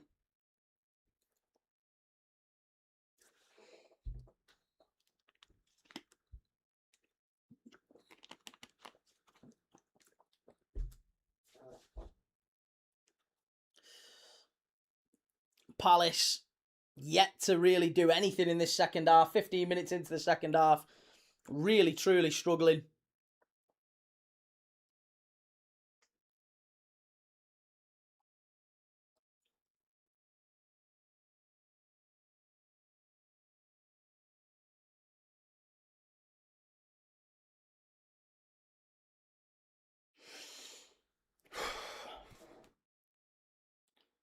Wharton's been really poor today as well. You know, considering there's talk of £100 million bids, he's been dreadful. He's not really got on the ball at all. This is it. This is why I have no interest in Liverpool putting massive money down for Adam Wharton. Good to see you, Harry. Be interesting to see what team David Moyes fields on Wednesday night. Obviously, we're going to be watching that, by the way. If you are a Blue, if you're an Evertonian, and you want to watch with us on Wednesday night, we are going to be doing a watch-along for Preston, Everton. Be interesting to see what team Moyes might field for that one. Might he maybe give Tyler Diblin a start? Maybe Brennan Johnson on the other side. Maybe Michael Keane comes back in. I would expect Mark Travers maybe to start that one. But I guess that's the big question mark, isn't it, for Evertonians? Because think how long it's been since Everton won a trophy. I feel like if you're not in Europe, you've got to take the Carabao Cup and the FA Cup mega seriously. Everton should be putting their best sides out in those competitions so that they do go the distance, so that there isn't, any slip-ups. And they've had those in recent years, haven't they, where they've played teams that they should have been beating, championship teams, newly promoted sides, and they've gone out of cup competitions so easily. I think that's been the big concern for Blues, and especially under Moyes. I think Moyes has to take the cup competitions this year seriously. He's got to really go for it. Enrico, I agree, mate. I see us top 10. Unlike most Toffees, I don't expect Europe this season, just progression. I think progression, I think, would be a solid top half finish. But because of how tight it was in the top half last season, it might be the difference. 2 or 3 points might be the difference between 11th, 12th, and 7th in Conference League. So it depends, doesn't it? It just depends on how tight the middle is. But I wouldn't rule Everton out of Europe, but I also would say if you were finishing bottom half again, would it be the most surprising thing? Probably not. There's another couple of weeks left of, well, there's a week and a bit left of a transfer window. There might be time, maybe, for Everton to go and get another player or two. I think Moyes is quite keen on them adding, obviously, a right back and maybe a centre forward. I don't know. Maybe Beto moves on. Maybe Craig Patterson moves on. Swifty says, created a great chance first half, Wharton, but Palace didn't take it. Yeah, I think that was oh my God, what on earth is... Dean Henderson came out of his box far too far then. Ian Reid says 3-1 for Everton. I don't think Palace are going to score based off what we've seen. If anything, it looks more likely Everton quite comfortable. No goals in the second half yet in any of the Premier League games. All still the same as they were in the first half. Nottingham Forest 0, Leeds 0, Ipswich 1, Sunderland 1. Obviously Everton 2, Palace 0 here. Oh, obviously, yeah, sorry. Bloody Tierno Barry scored, didn't he? Thinking there's no change, no goals in the second half. That's not quite right. Evan Gessand off the bench for Palace. Just stinging the fingertips of Jordan Pickford. 25 minutes to go. of normal times. Diarra, I think we've got more depth in midfield this season. I think we're going to sign a right back. I think O'Brien may take that right centre-back slot off Tarks. That's thirsty. That's very fair. I guess it depends on which right back. Obviously, you've bid for Guella Doué. I think if you were to get Doué, that's a hell of an acquisition. That signals ambition from Everton. And you would hope the Friedkin group would maybe grant David Moyes a bit more investment. They spent 100 million this summer. It's not, loose change, but they certainly need a little bit more, don't they, if they are going to start moving up the table. I think, the right back is big, very big.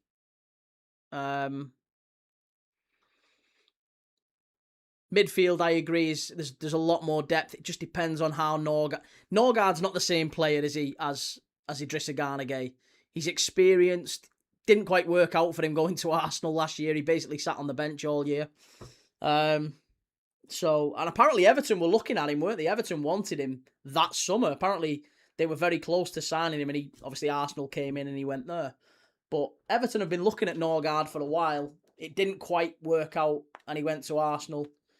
But he's not the same player as Idrissa Gana Gueye. I think Idrissa Gana Gueye's, even at 36, 37 last season, I thought he was Everton's best player for large parts of the season. And then James Garner's terrific. James Garner's a real top player.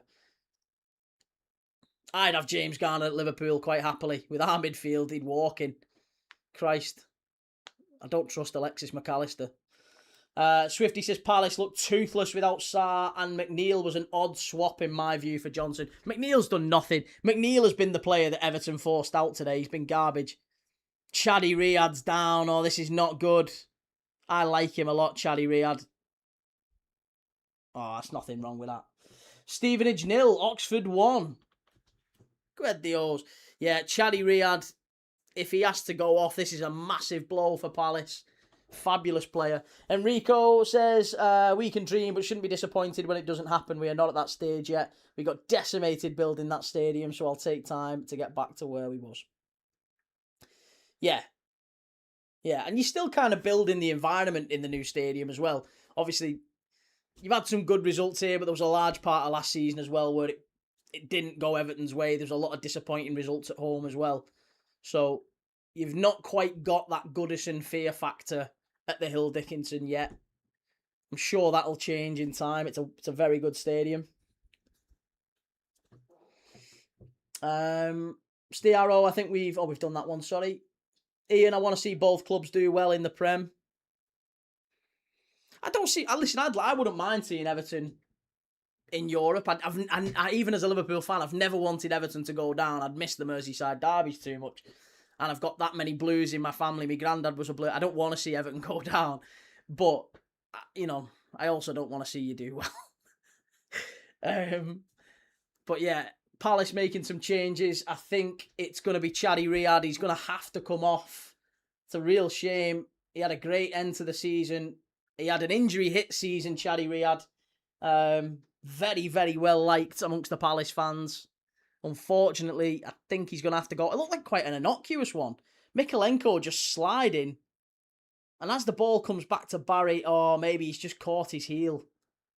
No, it's his right knee. Oh, yeah, that might be an innocuous one, that. I think it was his right knee that kept him out for a while last time.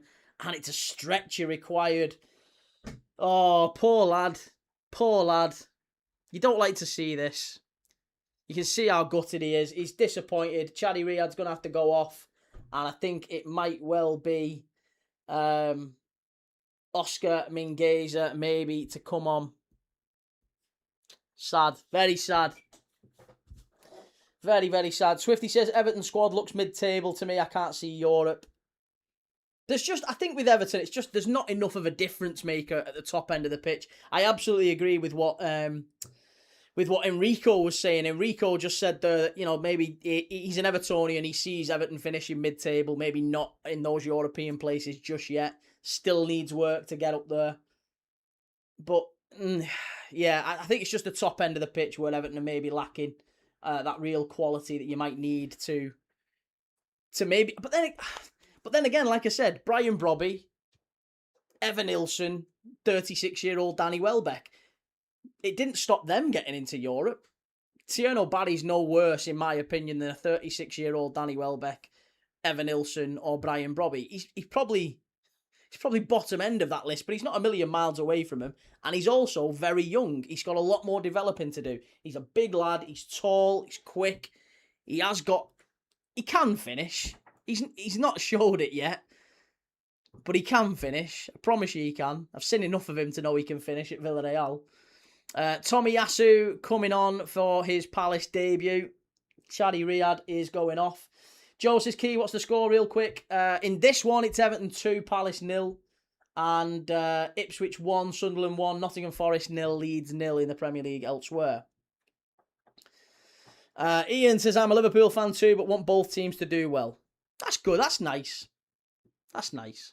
There's a lot of Scousers. A lot of Scousers are two club families almost, split down the middle. Liverpool fans, Evertonians. My family's a little bit like that. I'm not a Scouser. I was born in St Helens. I'm a Wool. But yeah, we've got Blues and Reds, so I can't kind of hate them, but I don't want them to do well, and they don't want us to do well. It's still the friendly derby in my household anyway. Monday Night Raw says, think Palace are in trouble this season. I think they'll do okay. I'm not sure this is a great example of Crystal Palace just yet, because I think Pierre he's probably going to move a lot of the players out over the next few transfer windows if he gets time, and I think he will. Steve Parish. I was going to say Simon Jordan then. Steve Parish, the Palace owner, doesn't like spending money. He's quite happy to see Palace comfortable, but that's the reason Oliver Glasner left, isn't it? He's not quite ready to splash the cash and sack. He won't sack Pierre without real good reason, unless Palace look like they're down the bottom of the league, and I think they'll be all right. Another big chance for Everton. Scrambled around the edge of the box and skied over the bar from Tyreek George. Maybe should do a little bit better there. Evil Saka. I don't know where that name came from. Someone said it in here the other week and I thought it was hilarious. Evil Saka. Yeah, that one nearly went out for a throw-in, that one from Tyreek George. Woody Maestro says 3-0 to the Blues. Well, it's currently still 2-0, but it might well be. I think it's looking more likely to be an Everton third than a Palace 2-1 to try and get back in the game. I can't see Palace turning this around. Jorgen Strand Larsen, bit frustrated since he's come on. He's been on the pitch now for a good 10-15 minutes or so and just hasn't really done a whole lot. Brennan Johnson there warming up, ready to come on against his former club. Pete, we need Everton. Who would we get our 6 points against?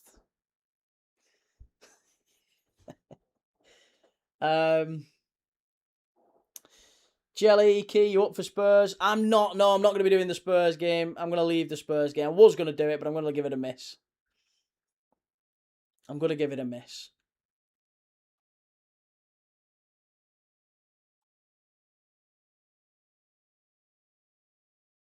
I'll be back tomorrow for Newcastle. Woody Maestro says Johnson will score. I'm telling you. Well, let's see if he comes on first. He's getting warmed up. Bonnerly, who are Man United's biggest rival? Well, I guess it depends who you'd ask. Biggest rivalry in English football is Liverpool-Man United. Biggest rivalry in Manchester is Man United-Man City.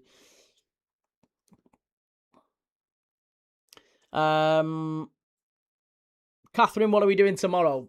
So I'm at a wedding tomorrow, so I can't do the 2 o'clock kickoff. I was going to do one of the 2 o'clock kickoffs. Brighton are playing tomorrow, but instead I'm going to do, I think it's City. Is it Brighton City? Who else is playing tomorrow? There's a couple of games on at 2 o'clock.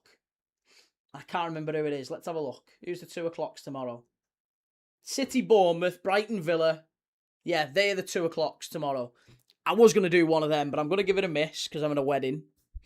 So I'm going to go to that, and then I'll be back in time for. I've said I'm gonna dart off after the wedding, come and watch Liverpool, and then I'll go back for the night do.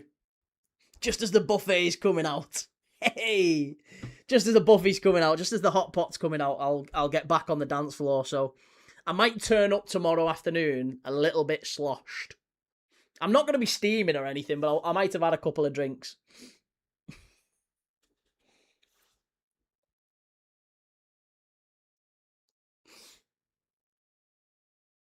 Enrico, you're a competent dude for the red. I'm going to give you a follow, mate. Oh, you're a sweetheart. Love that, mate. Thank you very much. I've only been doing this 12 months, believe it or not. We got another channel, Premier League Dad, which is 23, nearly 24, I think, thousand subscribers. Did really well last season. Grew really quickly just from watching games of football like this. I try not to be... People would disagree, but I try not to be too imbalanced, but I am a football fan. We've all got our biases, haven't we? In spite of what we try to do, we're all biased. Evertonians want Liverpool to lose tomorrow. I wouldn't have minded him losing today. But I can still watch the game and I can still say to you, I don't mind. It's 2 good goals. Everton have scored 2 really good goals. Illiman and Dye, fabulous on that right-hand side for the second, and Keane and Dewsbury all lashed it in for the first. Take it easy, Stacey. See you soon. City of Northville, if you are pissed, then you might accidentally tell us what you really think of Bruno. No more kid gloves. Swifty, have you ever had a Galaxy key? A Galaxy? As in the chocolate bar? A Galaxy? Yeah. Or are you on about the car? I've never had a car called the Galaxy, no. I know, what brand? Who makes a Galaxy car? It's not Renault. Who makes the Galaxy? He means the TikTok. Oh, the God, yeah. TikTok gift. Be honest, mate, I don't know. I might have done. I don't know. I'll be honest, you don't have to. I don't do that whole begging for gifts thing.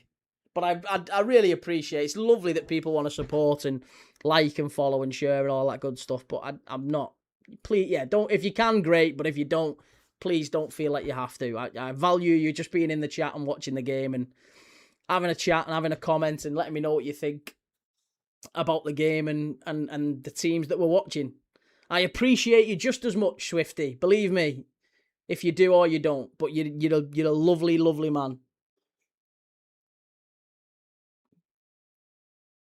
Shell subs Beto on. Yes. Beto on for Everton. Tierno Barry off. Garner's come on as well. James Garner on for Hayden Hackney. No real surprise that those are the replacements for Moyes. He's left it quite late though, hasn't he? 79th minute. Palace are maxed out now. Palace can't make any more changes. They've brought on Tommy Yasu for Riyadh. That was an enforced one. Chaddy Riyadh getting stretched off. Evan Gessand came on for the ineffective Dwight McNeil. Jorgen Strand Larsen for Mateta, who probably should have scored at least one in the first half. Kaleli came on for Daniel Munoz, who, if I'm dead honest, really, really poor today. So Evertonians won't be best pleased if indeed Munoz ends up at the club. And Jeremy Pino came on for Eddie Nketiah, who, again, Eddie Nketiah should have put Palace in front in the first half, but if not for a wonderful save from Pickford. Wood Maestro, he's in my FPL, need him to score now. And Piers Brady, Brillo, mate, but I'm glad we're not losing 2-0. It could sound different, Swifty.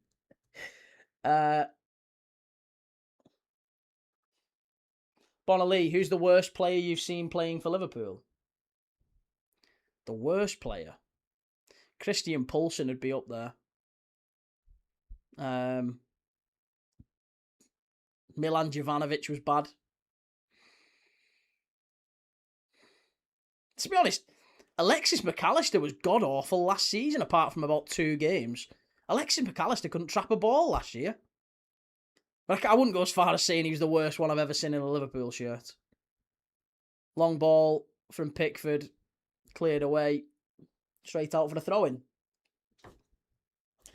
Jano says, watching, listening live from the Philippines. I'll give you a follow. Lots of love to the Philippines. One of my best mates is living out there now. Cameraman for Burr Grills, and he's now living out in near Manila. Timar says, "Come on, both teams need to score." I smell someone's got a little flutter there. I think Timar. George says Pino's one of them who does nothing, then moves back to Spain and looks 10 times better. Yeah, Iago Aspas was like that for us. Iago Aspas was brilliant anytime he played in Spain. Celta Vigo's best ever player. Just never seemed to do it when he was at us. Preston 0, Wolves 3. Cracking result for Wolves, and that bodes well for Everton on Wednesday night. They've got to go to Deepdale next. Bonnerly, I'm listening to you from New Zealand. Wow, mad. We're global. The tavern's global.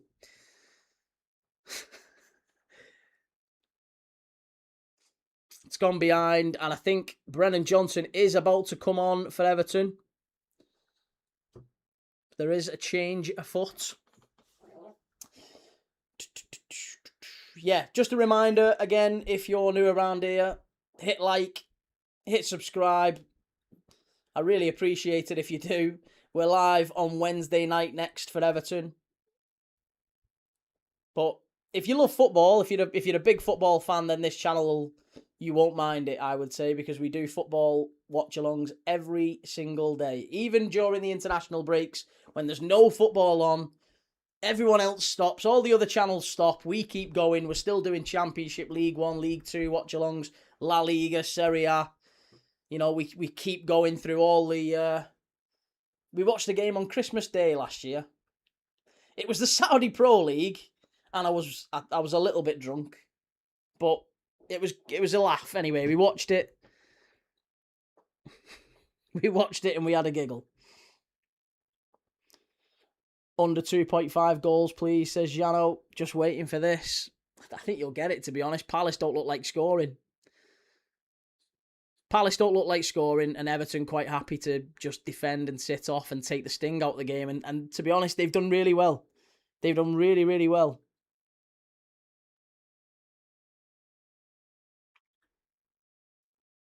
Shahid says, Shell, Keys being nice, showing 3 Everton games this week. Amazing. Listen, like I said, part of it is I've grew up in an Everton family, so I have to some degree, I have to have a little bit of respect for the Blues. Brennan Johnson about to come on. Enrico, since we're mentioning where we're living, I'm in Germany. Have been for 15 years. My dad was in the British Armed Forces in Germany and decided to stay. Oh, lovely. Nice. That's great, mate. I love that. Love that. Big respect to your old man as well in the forces. Long throw into the box from Palace. Cleared away. Too easy. Far too easy. Tyrick George it was who came off, by the way, for Brennan Johnson. So Brennan Johnson makes his full competitive Everton debut. He did play against Lille in midweek, didn't he, in the friendly? But yeah, his competitive Everton debut at the Hill Dickinson is against his former team, Crystal Palace. Mighty sneak one on the counter. Pete says, 3 Everton games in a week, be careful. Arsenal fans will be getting jealous. Gemma Stoneley, I worked in Germany for 4 years. Did you really? Nice. My father-in-law does a bit in Germany. I think he Dusseldorf. He was around there.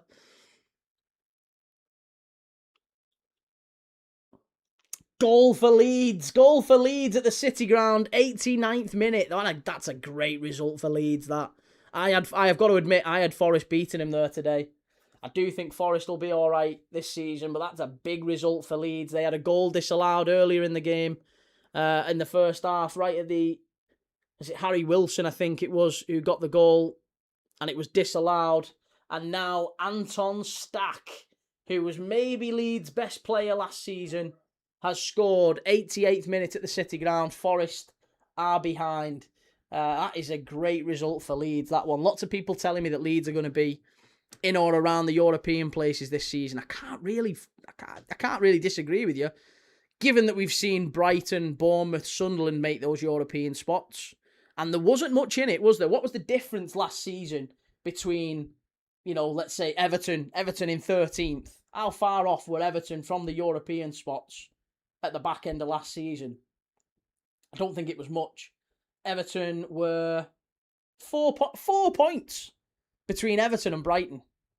That was the difference. And let's be honest, Everton, back end of last season, were god-awful, weren't they? They didn't win in their last, 8 games? 7 or 8 games? So Everton fell off a cliff in many ways towards the back end of last season. They were close. They might have been in Champions League if not for that late collapse. But then again, maybe that was just they'd been very consistent before that.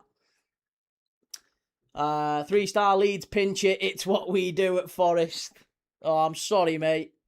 I'm sorry. Pete Greenall, breaking news. Forest manager sacked after Leeds defeat. I can't see it. No, I actually think they'll stick with the manager this season. I do. I think Glasner sticks with it. Reece says that's really poor from the keeper in the Leeds Forest game. He should have saved that. Ipswich have won it late on. Oh, Ipswich in the last minute have beaten Sunderland. Gary O'Neill will be punching the air there. It's 2-1. Oh, that's a massive goal for Ipswich. Day 1 of the Premier League, 90th minute. And it's 2-1. We've had late goals in both games. Late winners in both games. We're not going to get that here. Everton quite comfortable as we head into the last few minutes. But yeah, wow. Anton Stack with an 89th minute, what looks like an 89th minute winner for Leeds at Forest. And at Portman Road, Jack Clark, the left winger who was at Sunderland a couple of years ago. He had a great season for Ipswich in the Championship last year. Jack Clark has scored a 90th minute winner at Portman Road. That's massive. Absolutely massive. The Mackems getting beat. Joe's happy. Joe's happy. The Mackems are losing. Great result for Leeds. Great result for Ipswich. Fabulous game. Mr. Al-Shamari, how many games are you doing tomorrow, Key? Just the one, mate. I'm out tomorrow. I'm at a party. I'm at a party tomorrow. So, yeah, I'm probably going to turn up a little bit. There may be some day drinking going on. So, I will be professional. I will be professional, but I'll be here at 4:00.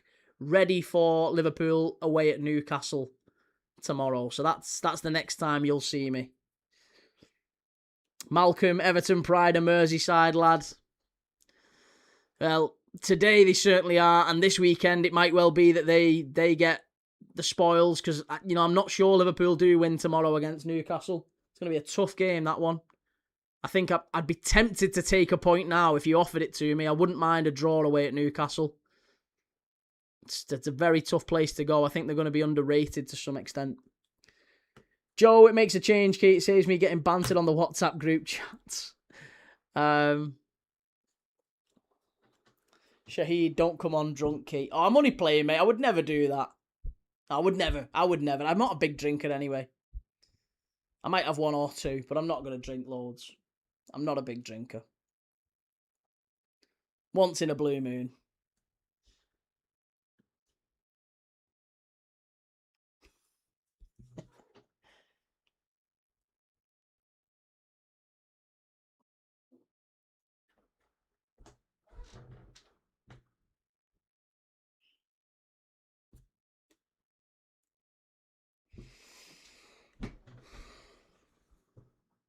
Well, what do we think about tomorrow's games then? So, obviously, you've got Brentford and Spurs, which is the 5:30 kickoff tonight. But we've also got Southampton have just scored 3-1 against Stoke.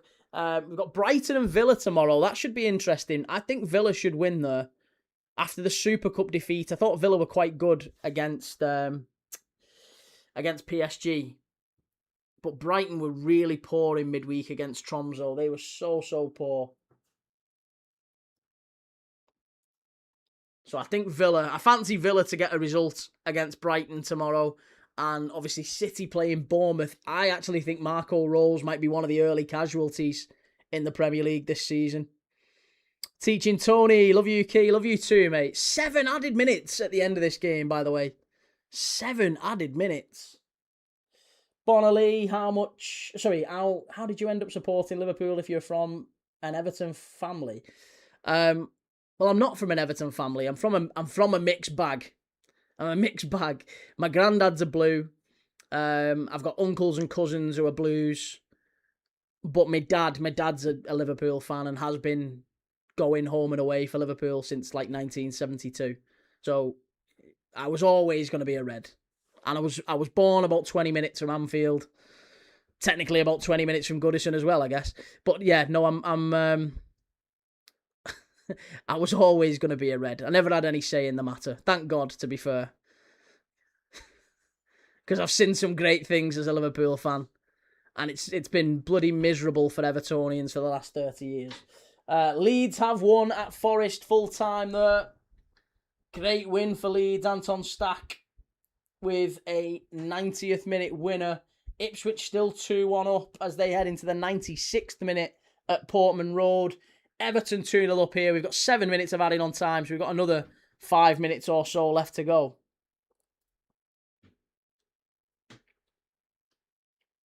Where's 7 minutes come from? In fairness, mate, Chaddy Riyad was down for a little bit, so they had to get a stretcher on to get Chaddy Riyad off the pitch. I would say about 3 minutes, if not maybe 4, came from that injury. They had to get him off the pitch. He was down for a while. I would say 7 minutes is fair. Good header from Strand Larsen. Do you know what? Listen, Everton have deserved to win. There's no doubt about it. But they've rode their luck in many ways because Palace have had 4 or 5 clear chances. Very clear chances. Beto's messed up there. Should have been maybe a bit more composed. Yeah, Palace have just missed another sitter with Jorgen Strand Larsen. They've hit the post twice in the first half. On a different day, this is a draw. But that doesn't take away from Everton. They've been the best team. They've deserved it. 2 brilliant goals. Iliman Ndiaye playing 90 minutes. James Garner getting back on the pitch. Lots and lots of pluses from Everton's point of view. And you know what? It might actually be a real plus point for Everton that Daniel Munoz has had the game that he's had. Daniel Munoz was the cause of the first goal. Absolute shocker from him defensively. Gave the ball away under no pressure. Harrison Armstrong plays it through to Dewsbury Hall. Dewsbury Hall lashes it in. Great goal. In that regard, 2 things will happen now. If Everton do still want Daniel Munoz, they'll get him for cheaper. Because I'm telling you, that will resonate with Pierre Sage. Second thing is it might confirm in David Moyes' head. It's been reported that David Moyes is unsure on Daniel Munoz, that Daniel Munoz is not the right back that he wants, even though there have been preliminary talks between Everton and Palace allegedly on, a bid and how much they would want for him. There's been doubt from David Moyes as to whether or not he's the right one. So if Everton don't get Daniel Munoz, it might well be because of this game. If they do get him, they'll probably get him for cheaper because of this game. But I'm sure Everton will get a right back. I can't see them finishing this window without a right back. They have to get a right back.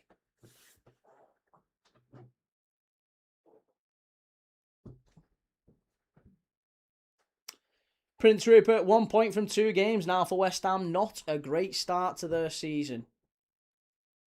Yeah, not a brilliant start at all, to be honest.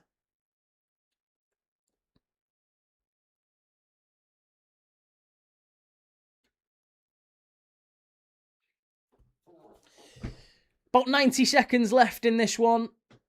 Not long for the Blues to hang on. It's not quite hanging on. If anything, Palace are under pressure. It's a good performance. It is a good performance today from Everton. I'm not too much of a cop-out gobshite to say that. They've definitely deserved to win. But you can also say Palace have had their chances and again, you've got to be clinical at this level. You've got to take your chances. If you don't take them, inevitably, then the opposition will. Preston have got one back against Wolves. It's finished that one 3-1. Blackburn, 2-1 winners today at Ewood Park against Borough. That is a massive, massive result. A huge result. Ipswich beating Sunderland, 90th minute winner from Jack Clark at Portman Road. That's a huge win and a great start for two of the promoted sides, Ipswich and Hull today. Derby 2, Cardiff 2. In the Championship, Preston 1, Wolves 3, QPR 0, Bolton 0, Southampton 3, Stoke 1, Swansea and Sheffield United 0-0. That's 2 back-to-back results now for Sheffield United, 0-0s. What the pissing... Sheffield United have started the season really, really dull, haven't they? No goals now in about 4 hours of football. West Ham 1, Charlton 2. That one finished. Bradders, are you happy with your team? I'm not really, Nate. No, I'm not happy with my team at all. As a Liverpool fan, I'm not happy. I want us to do much better than we are. I think we need more in the transfer window. If we don't sign another 3, maybe even 4 in the next week, I think there's a very good chance we finish outside the Champions League places. So, no, the short answer is I'm not happy with my team. Apparently, Tottenham very close to signing Omar Marmoush now. We'll go through the Tottenham lineups. It is full-time here at Everton. Very good result. 2-0 opening day. Can't really ask for much more than that for David Moyes. He'll be delighted with that. 2-0 win. Deserved win. Palace, I think Pierre will be looking at this team and thinking, need to be better, need to be more clinical in front of goal. They've definitely had opportunities. Should have done much better. Tierno Barry, absolutely made up for him. I think Tierno Barry is going to prove to be a good signing for Everton in time. He's not a bad player. Yeah. Bradders, who would you like to sign? There's a fair few. I wouldn't mind us. If we get Minton and we get Barcola, I wouldn't mind that. We definitely need 2 wingers. We probably need to replace Curtis Jones. We may need a right back as well. Right, let's quickly go through the Brentford and Spurs lineups quickly. So Kelleher in goal, Coyote, Ayer, Collins, Lewis Potter at the back. In fact, I'll put them up on... In fact, no, I won't put them up on screen. Jensen and new signing Sangare in midfield. Ouattara, Janelt, Schade, Thiago is the front 4. For Spurs, Kinski, Andy Robertson at the back, Senesi, Van Hecke, Gray, Gallagher, Tonali and Bergvall midfield. Mikey Moore starts with Tell and Richarlison. It's not actually that strong a team from Spurs, is it? Obviously, no Kudus, no Fernandes. Fernandes on the bench, Maddison on the bench, Solanke on the bench. I would have thought Spurs would have gone a slightly different approach today. Anyway, right, well, there you go. Listen, that's me for today. Really appreciate everyone. Done 2 great watch-alongs. Hull versus Man United.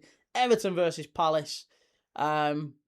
Enjoy the rest of your Saturday. Enjoy watching Spurs and Brentford. And I will be back tomorrow for Newcastle versus Liverpool. Back on Monday for Fulham, Chelsea.